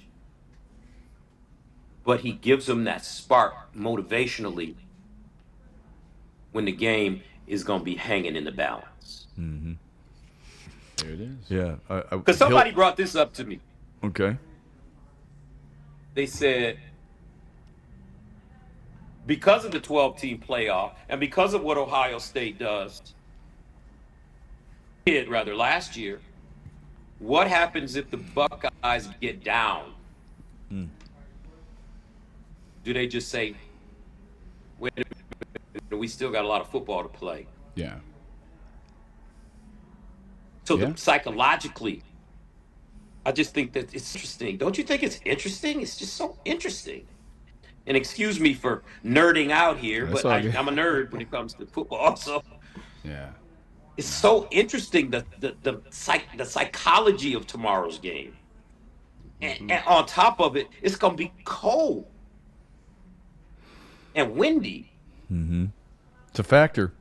Can't deny that. And Julian Sand is from California. You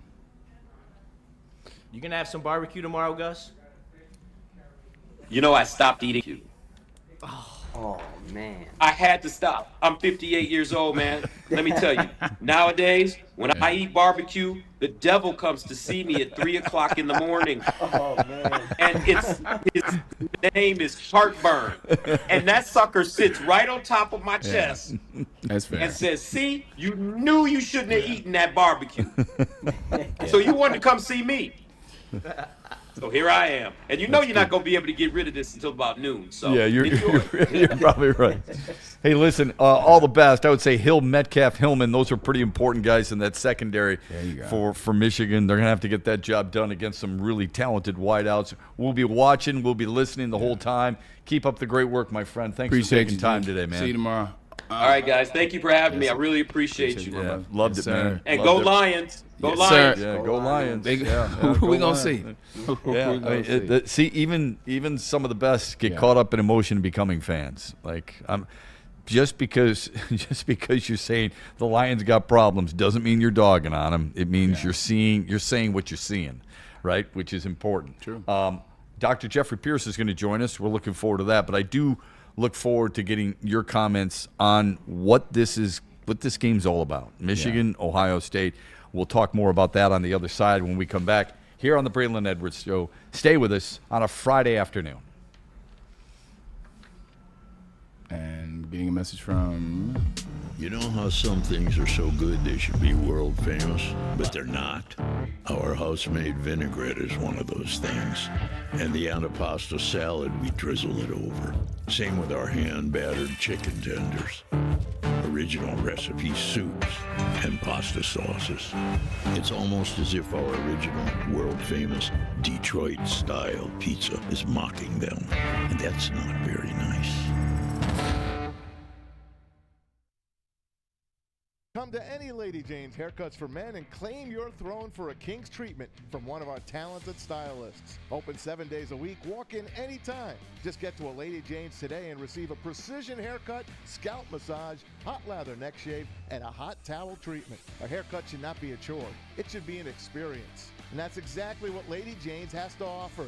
Open 7 days a week, walk-ins are always welcome. There's always a location near you. Lady Jane's Haircuts for Men, it's wicked awesome. Big injuries, big news. Twice a week, Dr. Jeff Pierce from Michigan Sports and Spine joins Woodward Sports Network for the Injury Insider Report. Big D Energy Tuesdays at noon. Braylon Edwards and Shaq Thursdays at 3:30. Get expert analysis and in-depth breakdowns on the latest sports injuries from the man trusted by top athletes in the community, like D-Mac. Whether it's the Lions, Pistons, Tigers, or Red Wings, Dr. Pierce talks us through it all. Don't miss the Injury Insider Report with Dr. Jeff Pierce, your go-to source for understanding the impact of injuries on the games and players we love. Only on Woodward Sports Network. Scan the QR code on the screen or go to MichiganSportsandSpine.com to see if Dr. Jeff Pierce can help you. Stop searching for a vehicle and start finding one. Les Stanford Chevrolet Cadillac makes it easy. We harness the power of multiple dealerships and own the biggest selection of GM brands in the area to get you the car you need. With the Les Stanford Group, you'll have access to 4 different dealerships, providing you with more makes, more models, and more choices. We're connected to more than 1,000 vehicles. And with so many high-quality CPO vehicles available, you'll find new car quality at pre-owned prices. You can start and end your search at lesstanford.com today. Pierce is the injury insider who happens to just walk into the building right now. No matter what the thing is, he What's up, can Doc? get you diagnosed. You can catch him on Tuesdays on the Big D Energy, or you can catch him Thursdays, or even today, where he shares top tier advice, keeps athletes in peak condition. Why you over there smiling, Doc? Trust the guy we trust, and that's Dr. Jeff Pierce. Here's how you help stay in the game and perform at your best. Learn more at MichiganSportsInspire.com, or you can just call 248-426-9944. Buddy's Pizza. That looks good, doesn't it? I know you're full from yesterday. I don't blame you. I'm full too, but I'm never too full to grab a Buddy's Pizza, and you shouldn't be either, especially during the holiday season. You get a free 4-square one-topping pizza voucher for every $50 gift card purchase now through the end of 2025. If you're going to host a holiday, some type of gathering, Buddy's Pizza is the place to go, okay? Reservations in restaurant or catering. If you're going to dine in, you can eat party packages starting at $15 a person, or you can cater the event, the original Detroit-style pizza, by saving 20% off your order of $200 or more with a promo code HOLIDAY20. That promo code HOLIDAY20. To visit their catering menu, go to buddyspizza.com/catering. All right, Doc is here. We'll get to him here in a moment. First things first, you've got the 121st all-time meeting between Michigan and Ohio State. Michigan has won 10 of the last 18 at home. This history dates back to 1897. 1897. How about that? 1897. You've felt this personally, all right? You have done this yourself. There is a difference, is there not? And if so, tell me the biggest difference when you play in a game like this compared to any other game on your schedule. Like playing against Ohio State was always different because it was like similar schools, similar energies, similar facades, similar All-Americans. Like the strength of our teams was similar. They were strong as hell at the point of attack. We were strong at the point of attack. Always going to have good running backs on both sides. You're going to have playmakers all around. You're going to have good coaches in this rivalry, man. But it's just the intensity. Like it's one of the few times where you really represent the past. It's one of the really times where the past is held on to by the present, and you're continuously fighting that battle, man. You're fighting Ohio State of old. Yeah, when I used to line up in the games, I see those guys on the sideline, on the Ohio State sideline. You see a Chris Carter or Eddie George, or you see an Archie Griffin. You see those guys, and you're like, man, I'm about to give it to these boys today. I wish I could have played against you. I look at Sean Springs lining up. I look at some of those DBs. Joey Galloway, I was having conversations with him. I was like, man, I would have loved to play against you and like test my mettle and see. It's just what the rivalry is. The rivalry really leans on the past. I had these conversations with my father, and you see him getting to close his eyes and taking you back down, the journey of what the game was and what those moments are. It's tough to describe. How would you, when younger players, whether they're from the state of Michigan or not, when younger players ask you about this, what do I need to do to prepare for this? How would you answer that? You gotta get a lot of rest. You got to get a lot of rest for that game. No, but just don't try to do anything special. Like, that's what the game isn't about. Like, the guys or the teams that win, they're not trying to do anything special. They're just doing what's there. They're doing what they saw on film. They're doing what they trust from practice. They're doing what they've been taught. They're working with what got them there, the ability and what they are. You don't do anything much. When you start trying to play to the game, like, oh man, it's the Ohio State game. I gotta do this, or I have to. Now I didn't drop the pass. You know what I'm saying? Now I forgot to play. Now I'm trying to do something. Now I'm fumbling. You know what I'm saying? When that's not what I do. Just do what you typically do. Okay. What got you to Michigan? What got you to your record? What got you guys to this space? Operate within that. That can be easier said than done, though, Braylon. Right? Yeah. Because everybody wants to shine on the brightest stage, and this is the brightest stage. How do you prevent that? How do you make sure you're not trying to do too much? It's difficult, isn't it? I mean, just exactly what I said. Do the things that you're taught. Just go in the game and be regular. Like, it's no reason to change who you are. Okay. Like, once you get hit the first time, you realize that they hit the same as Iowa, or they hit the same as you play Oklahoma, but it's after.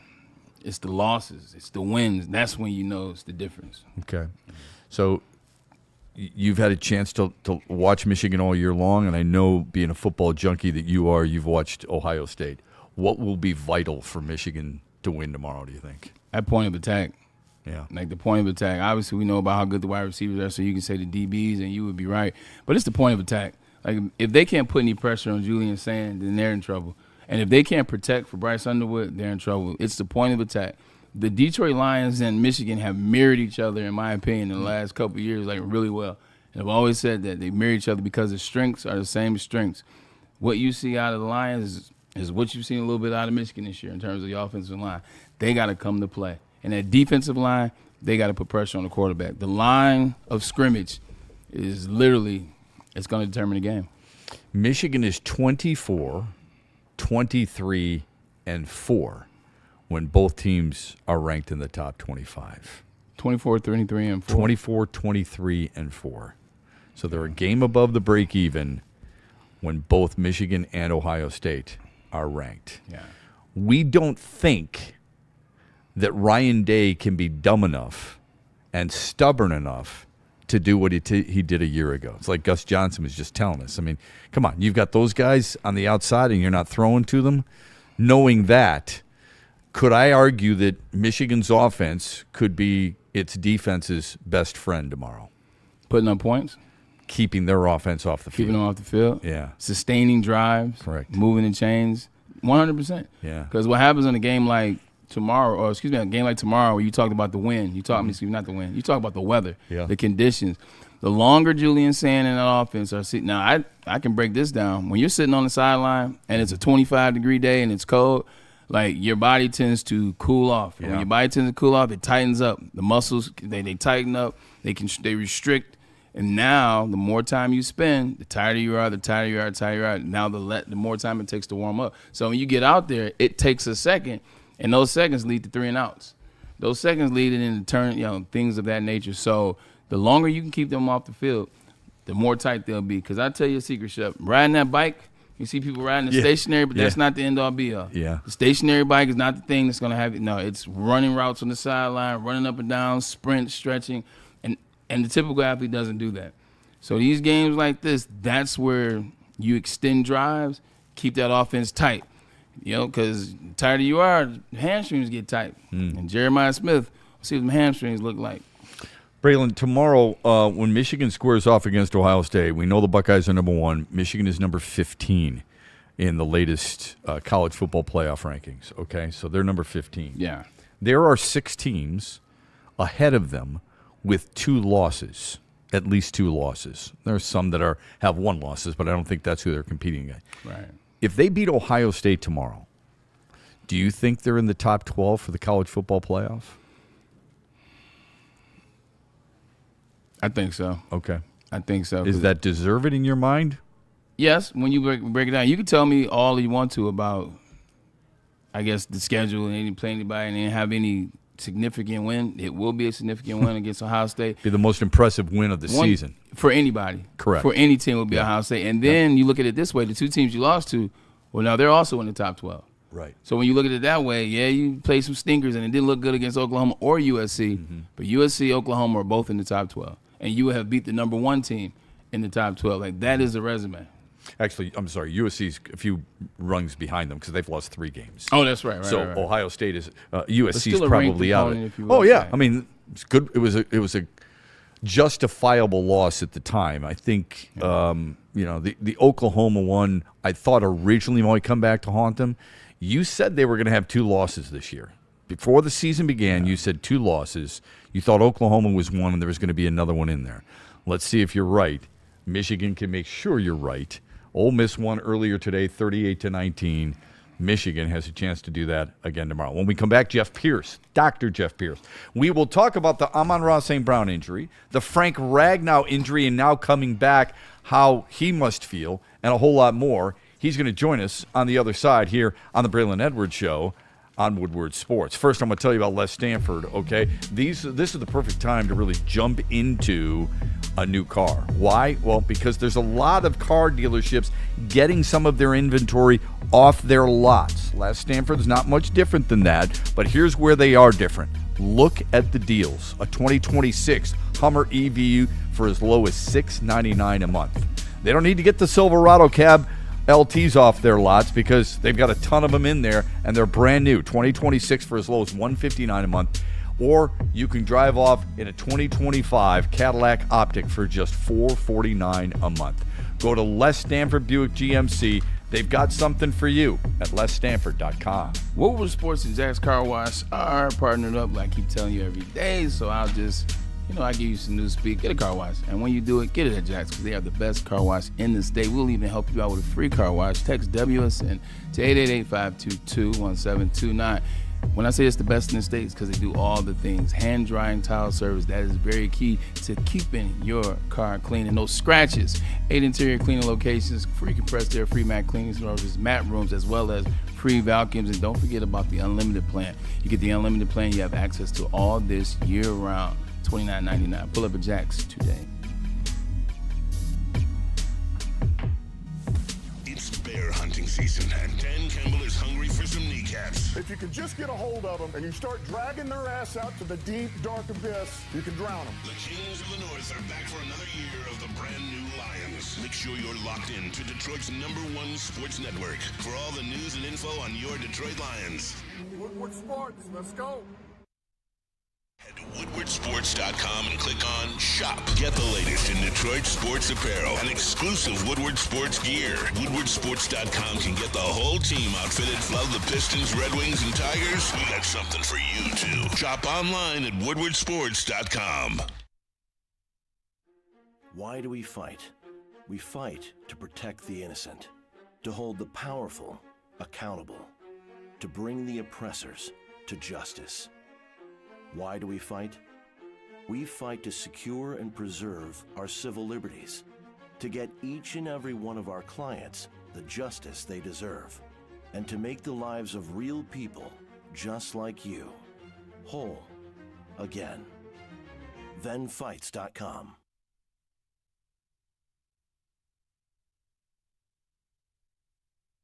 To any Lady Jane's Haircuts for Men and claim your throne for a king's treatment from one of our talented stylists. Open 7 days a week, walk in anytime. Just get to a Lady Jane's today and receive a precision haircut, scalp massage, hot lather neck shave, and a hot towel treatment. A haircut should not be a chore. It should be an experience. And that's exactly what Lady Jane's has to offer. Open 7 days a week, walk-ins are always welcome.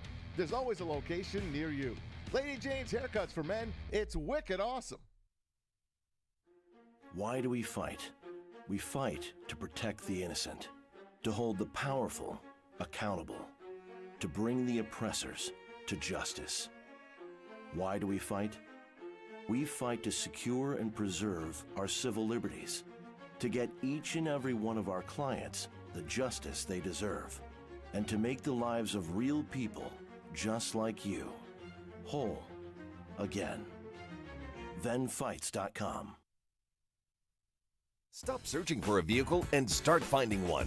Les Stanford Chevrolet Cadillac makes it easy. We harness the power of multiple dealerships and own the biggest selection of GM brands in the area to get you the car you need. With the Les Stanford Group, you'll have access to 4 different dealerships, providing you with more makes, more models, and more choices. We're connected to more than 1,000 vehicles. And with so many high-quality CPO vehicles available, you'll find new car quality at pre-owned prices. You can start and end your search at lesstanford.com today.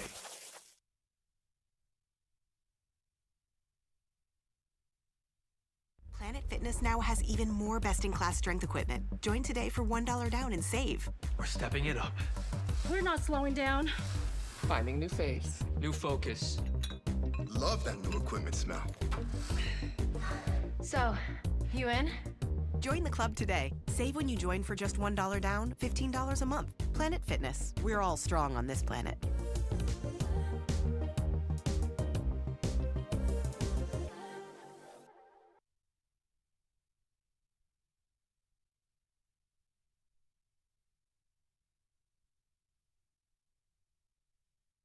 Stop searching for a vehicle and start finding one. Les Stanford Chevrolet Cadillac makes it easy. We harness the power of multiple dealerships and own the biggest selection of GM brands in the area to get you the car you need. With the Les Stanford Group, you'll have access to 4 different dealerships, providing you with more makes, more models, and more choices. We're connected to more than 1,000 vehicles. And with so many high-quality CPO vehicles available, you'll find new car quality at pre-owned prices. You can start and end your search at lesstanford.com today. to any Lady Jane's Haircuts for Men and claim your throne for a king's treatment from one of our talented stylists. Open 7 days a week. Walk in anytime. Just get to a Lady Jane's today and receive a precision haircut, scalp massage, hot lather neck shave, and a hot towel treatment. A haircut should not be a chore. It should be an experience. And that's exactly what Lady Jane's has to offer. Open 7 days a week. Walk-ins are always welcome. There's always a location near you. Lady Jane's Haircuts for Men. It's wicked awesome.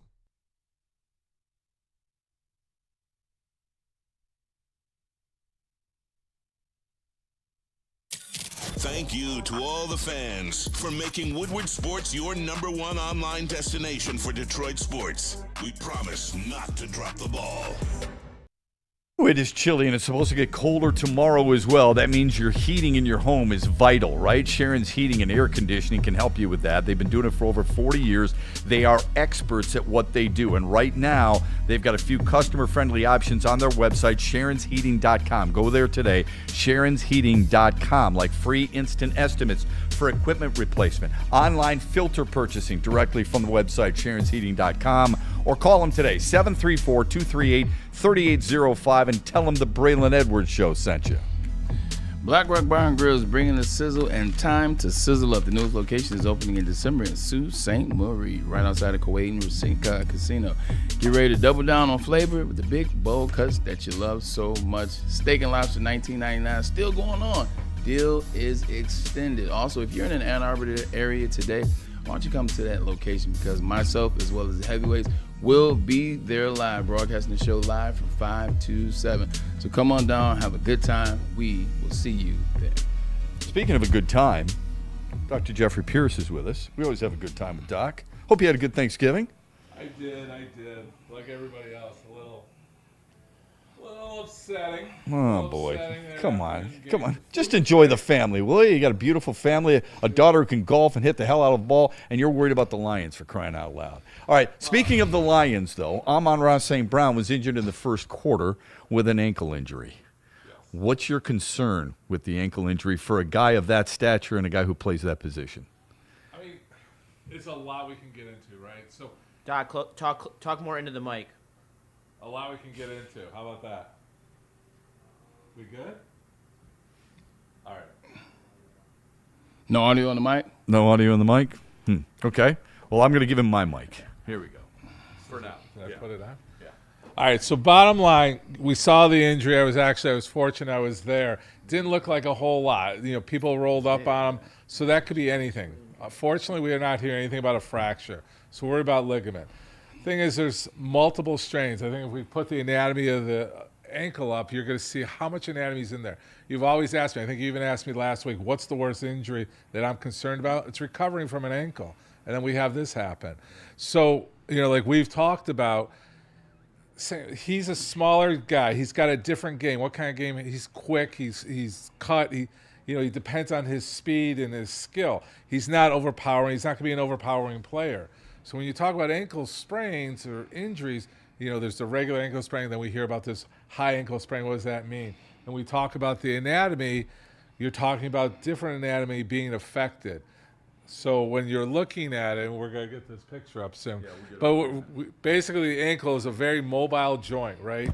You have the talus, you have the tibia, the fibula, and then the talus, which is the cup of the ankle bone, which kind of everything feeds into. And then there's all this dynamic movement of ankles and injuries. So this is just the bony part. Okay. So we start talking about this. This is obviously the outside, the inside. We talk about what's the most common. You have more common for the outside part of the ankle, which is where the fibula bone is. We talk about Hutchinson, you talk about fib-tib fractures up here, and then there's all these bones that make us dance and go crazy and move quickly and the quickness of it. So these are all where everything comes together. When we're talking about high ankle, we're talking about high up there between the tibia. So you're talking about the fibula and the tibia, okay, right. for the high ankle, okay. Right. So we're now worried, you know, this is the lateral, so that's the outside, which is the most common. When you roll your ankle, that's what we're talking about. When you get rolled up on, rolled up on, you're always worried about this kind of anatomy and what's being done. So there's all these ligaments that you can't see here and all like between every one of these little bones, you're seeing ligaments, and then there's muscle on top of it. So there's a lot of anatomy going on. So when he couldn't come back, when we heard he tried up until the third quarter of coming back, you know this guy wanted to get back on the field. So that's where it becomes more concerning that does he have a high ankle sprain? Is there a fracture? Is there a tear? You know, we haven't even talked about a possible tear. There's so many little things to tear here, and then we're talking about longer recovery. Campbell came out and said we feel like it's a short recovery. He's talking about the 2-week time frame. So 2-week time frame, like I've always said, is a mild strain. If he is a high ankle strain, what's the difference? It's different parts of the anatomy. So when you start talking about it, what's the inflammation, how they can control it? He's going to be well controlled. He's going to have everything, everybody pushing for him. He'll have secret sauce going, you know, and he's got that kind of anatomy. But then it gets down to, like Braylon was saying, what about his size, his style of game? Is this guy can recover and be a real impact player, you know, firsthand? A lot of times we'll use him as a decoy even, right? You know, use Kennedy and these other young guys coming up. Yeah. But when you start talking about his size, he pushes off. You know, like a bigger guy, like a Braylon, he can push off. He can use a lot more of his body. So when we talk about there's different gears we play in, right? So we'll call fifth gear is our top gear. Can St. Brown come out playing in his third and fourth gear? He may not be as impactful as like a Braylon Edwards coming out. I can push out. You know, he's just genetically larger. His game has been developed differently. He's strong as hell. You know, he can bench and lift and leg press. But the thing is, when you got a guy that's covering you that's 4 or 5 inches taller, you're kind of the little guy getting, look at me, the little guy getting around him. And that's his game. Okay. Can he have that quickness? Is he going to be a step off? He's going to be a step off. He's going to lose his speed. And that quickness is what makes his game. That's good. So that's, one, he's got to recover. Two, we got to make sure that he's going to be okay. I know the MRI was done today, which we're not hearing anything, so I don't think anything terrible is going on. But that sprain is kind of game time. What have I talked about? You can tape up an ankle. You can recover from an ankle. A high ankle sprain is a little bit more difficult because the boot of the ankle, you can pretty much create a taping boot, which you know we've done before, and then he's powerful. But as you eliminate that movement of the ankle, that ankle is moving 10 different directions. When you start taping it, you get like 3 directions. So that's gonna, you know, he's got to get comfortable there too. So look, he's got football smarts over anybody else, which is going to be always the key factor to him. But his anatomical play and his gear, I don't know if he gets out of fourth gear. That's good. What do you? Yeah, appreciate that. Yeah, that's really good stuff. It's going to be interesting to see, man. With the Frank Ragnow, just going back to that, like, what do you expect from Frank? I love it. I think it's the most positive news. I mean, do I want to jump on the bandwagon? There's no bandwagon. It's the truth. I'm not jumping on the Frank Ragnow. Yeah, but a lot of injuries, Doc, is what Braylon was talking about. We're talking about toe. We're talking about torn pectoral muscle. There's a lot for him to come back from. Yeah, but how much is that? How much is that? What I said when we did the show Wednesday and we found out, one of the big things I said is the rest that he has dealt with, not retiring, not playing this off season, not having to do with that, not having to load up and put on cleats and do the song and dance. That will play well for him. Every one of those injuries aren't career-ending. Right? Okay. It's all rest. I've said it before. He's been able to rest. This guy was like, I got to take care of my body. Let's see what happens. Take the pressure off the media, everything. Did he play us? I don't think he played us. I think he played himself. It's like, if I rest and I let my body recover, which I've never done, the guy didn't have any mentality to like, I'm going to go sit out 3 games and see. No, I got to be there on Sunday for my guys. That's a locker room mentality that he brings, which is definitely needed right now. Somebody needs to like spirit up that locker room. Like I said before, we need like a Braveheart lecture in the locker room with these guys. But I mean, that's a mental part. I mean, I'm being funny, but that's a mental part. But you need to do stuff like that. Ragnow's going to bring that, right? I'm not worried about any of these injuries. Everything is recoverable. These are rest, heal, and behave. And I think he's done every one, and I think he's done every one to the point that he did special training. Does he have people training him? Yeah, for sure. He's looking at a contract. At the end of a business, Ragnow's no, if I'm going to come back, you know, he's got 2 years left on the contract. Huh? So that's good. This year and next year. So. Okay, so is there money about Ragnow's for the purity of the game, I can say that. But is that in the back of his head, I'm going to be healthy. I don't want to get re-injured. I'm not coming back to be re-injured. Right. This guy's smart. Okay, so the bottom line, those injuries that he suffered, he's not more susceptible to them. The toe injury, which really caused him the retirement, the pectoral muscle tear, and the knee injury. Those are not, that doesn't make him more susceptible is what you're saying. No. Okay. I am saying that because my number one risk factor for any injury is a previous injury. I'm saying this guy said, I need to recover. I need to spend time on my body. I want to see how it reacts. I'm feeling pretty good. I'm reacting. He's challenged it. He didn't make a decision to come back. So I feel better. I'm coming off the couch. Yeah. I'm done with my ice cream on the weekends type of thing. But sounds like us. True. It's Turkey Day. But yeah, I think no. I'm betting on the positive. Like I said in my thing, I'm looking to talk a lot about his success, the difference. He shifts. He's like putting a good fourth batter, our number 4 batter in there, and everybody else just gets better around him. I think golf's gonna be more confident. I just think he brings a level. It's not just we got a centerman back that's an all-pro player. He brings a chemistry back, right? I mean, that locker room. They love his chemistry. They love his mentality. I'm very positive on it. And as far as the injuries, yes. Okay. He's got to worry about re-injuries. He's got to worry about the toe. But I think with a 10-month layoff, 10 to 11 months what it is, all those things have healed. Okay. There's no long-term. The pec muscle is torn. He didn't have it surgically repaired, but you get hypertrophy. You get thickening of that muscle. And I'm sure he's done enough push-ups and working out that he feels strong enough to go. And you can't ever give little to the football mentality, right? He's got football mentality. He's got football smarts. He knows how to roll those guys. He knows how to communicate to the younger players and give him leadership. That's huge. That can't be out. Love the positivity. Doc being here earlier today would have maybe changed my whole mindset. I appreciate that. Yeah, that's a beautiful thing. Optimism is real. Bears up. You're not big on him? Oh, I'm big on it. He was my favorite player before, but he doesn't play defense, Doc. So as much as I want him to make a difference, he will offensively. Their problem the last 2 weeks has not been scoring points. It's been preventing points. And if he could be a nose tackle or more of an edge rusher, I'd be happy as hell. But he's not. So we'll have to wait and see. Well, I mean, there's the locker room impact. I think he'll have an impact on both sides of the ball. Okay. That's just. I want you back here next week. We're going to talk, and I'll be happy. We'll be talking before the game, though. But I'll be happy to eat crow, okay? Because I ate some really good leftovers from Braylon's Thanksgiving earlier today. The crow will taste. The crow will taste just as good. All right. So thanks. No, I think you're going to see a change in that locker room. I think Campbell needs them. Everybody needs them. Yeah. I mean, Dan Campbell looks whipped. I mean, when you see him just mentally whipped, and you can't. There's only so much you can put in your head.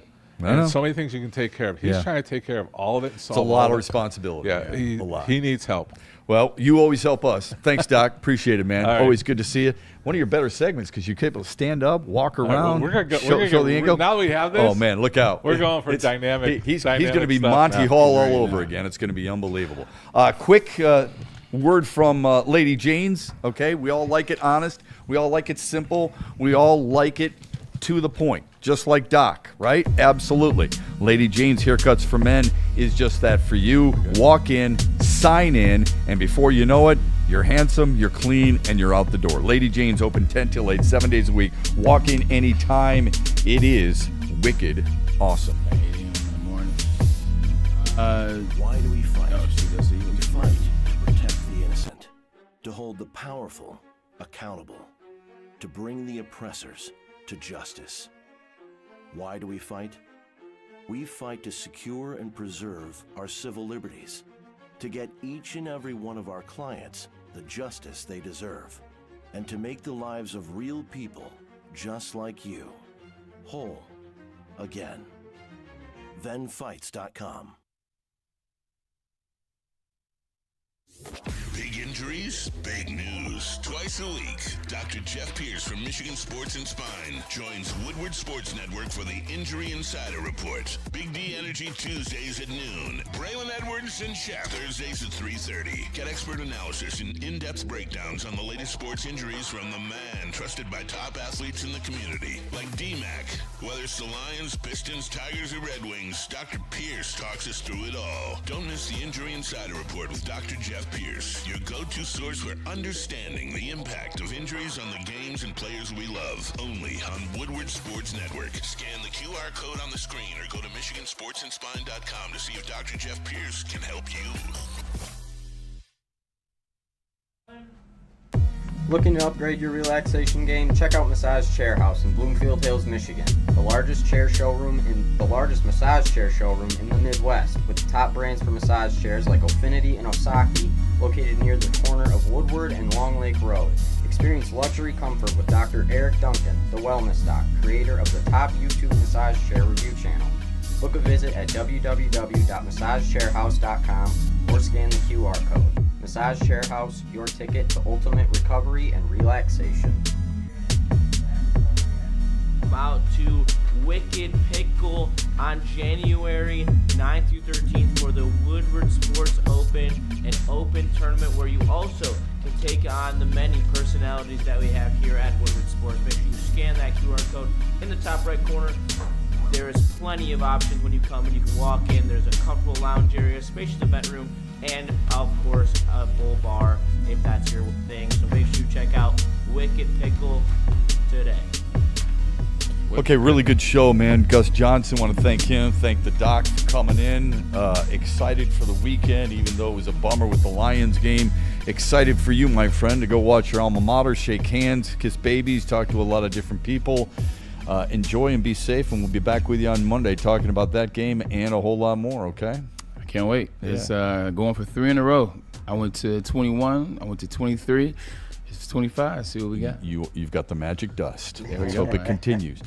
Before we go, Magic dust used to be a different term. yes, I know it Okay, did. there we I'm go. sorry about Back that. in the day. Back in the day. Justin, update on the Bears and the Eagles in Philly. It is 10-3 Bears right now. 10-3 Bears. Phillies being booed at home. We're back with you on Monday, 2 to 4 here on Woodward Sports on the Braylon Edwards Show. Have a great weekend, everybody, and thanks for watching. Looking for your daily sports fix? Look no further. Join Braylon Edwards, the University of Michigan legend. Lofting it right corner of the end zone for Braylon, up in the air. Touchdown, Michigan! And Shep. Do you believe this comeback? Your favorite sports commentator as they tackle the hottest topics in the world of sports. Catch the Braylon Edwards Show with Shep, Monday through Friday from 2 to 4 p.m. on the Woodward Sports Network. Get ready to laugh, learn, and love sports like never before.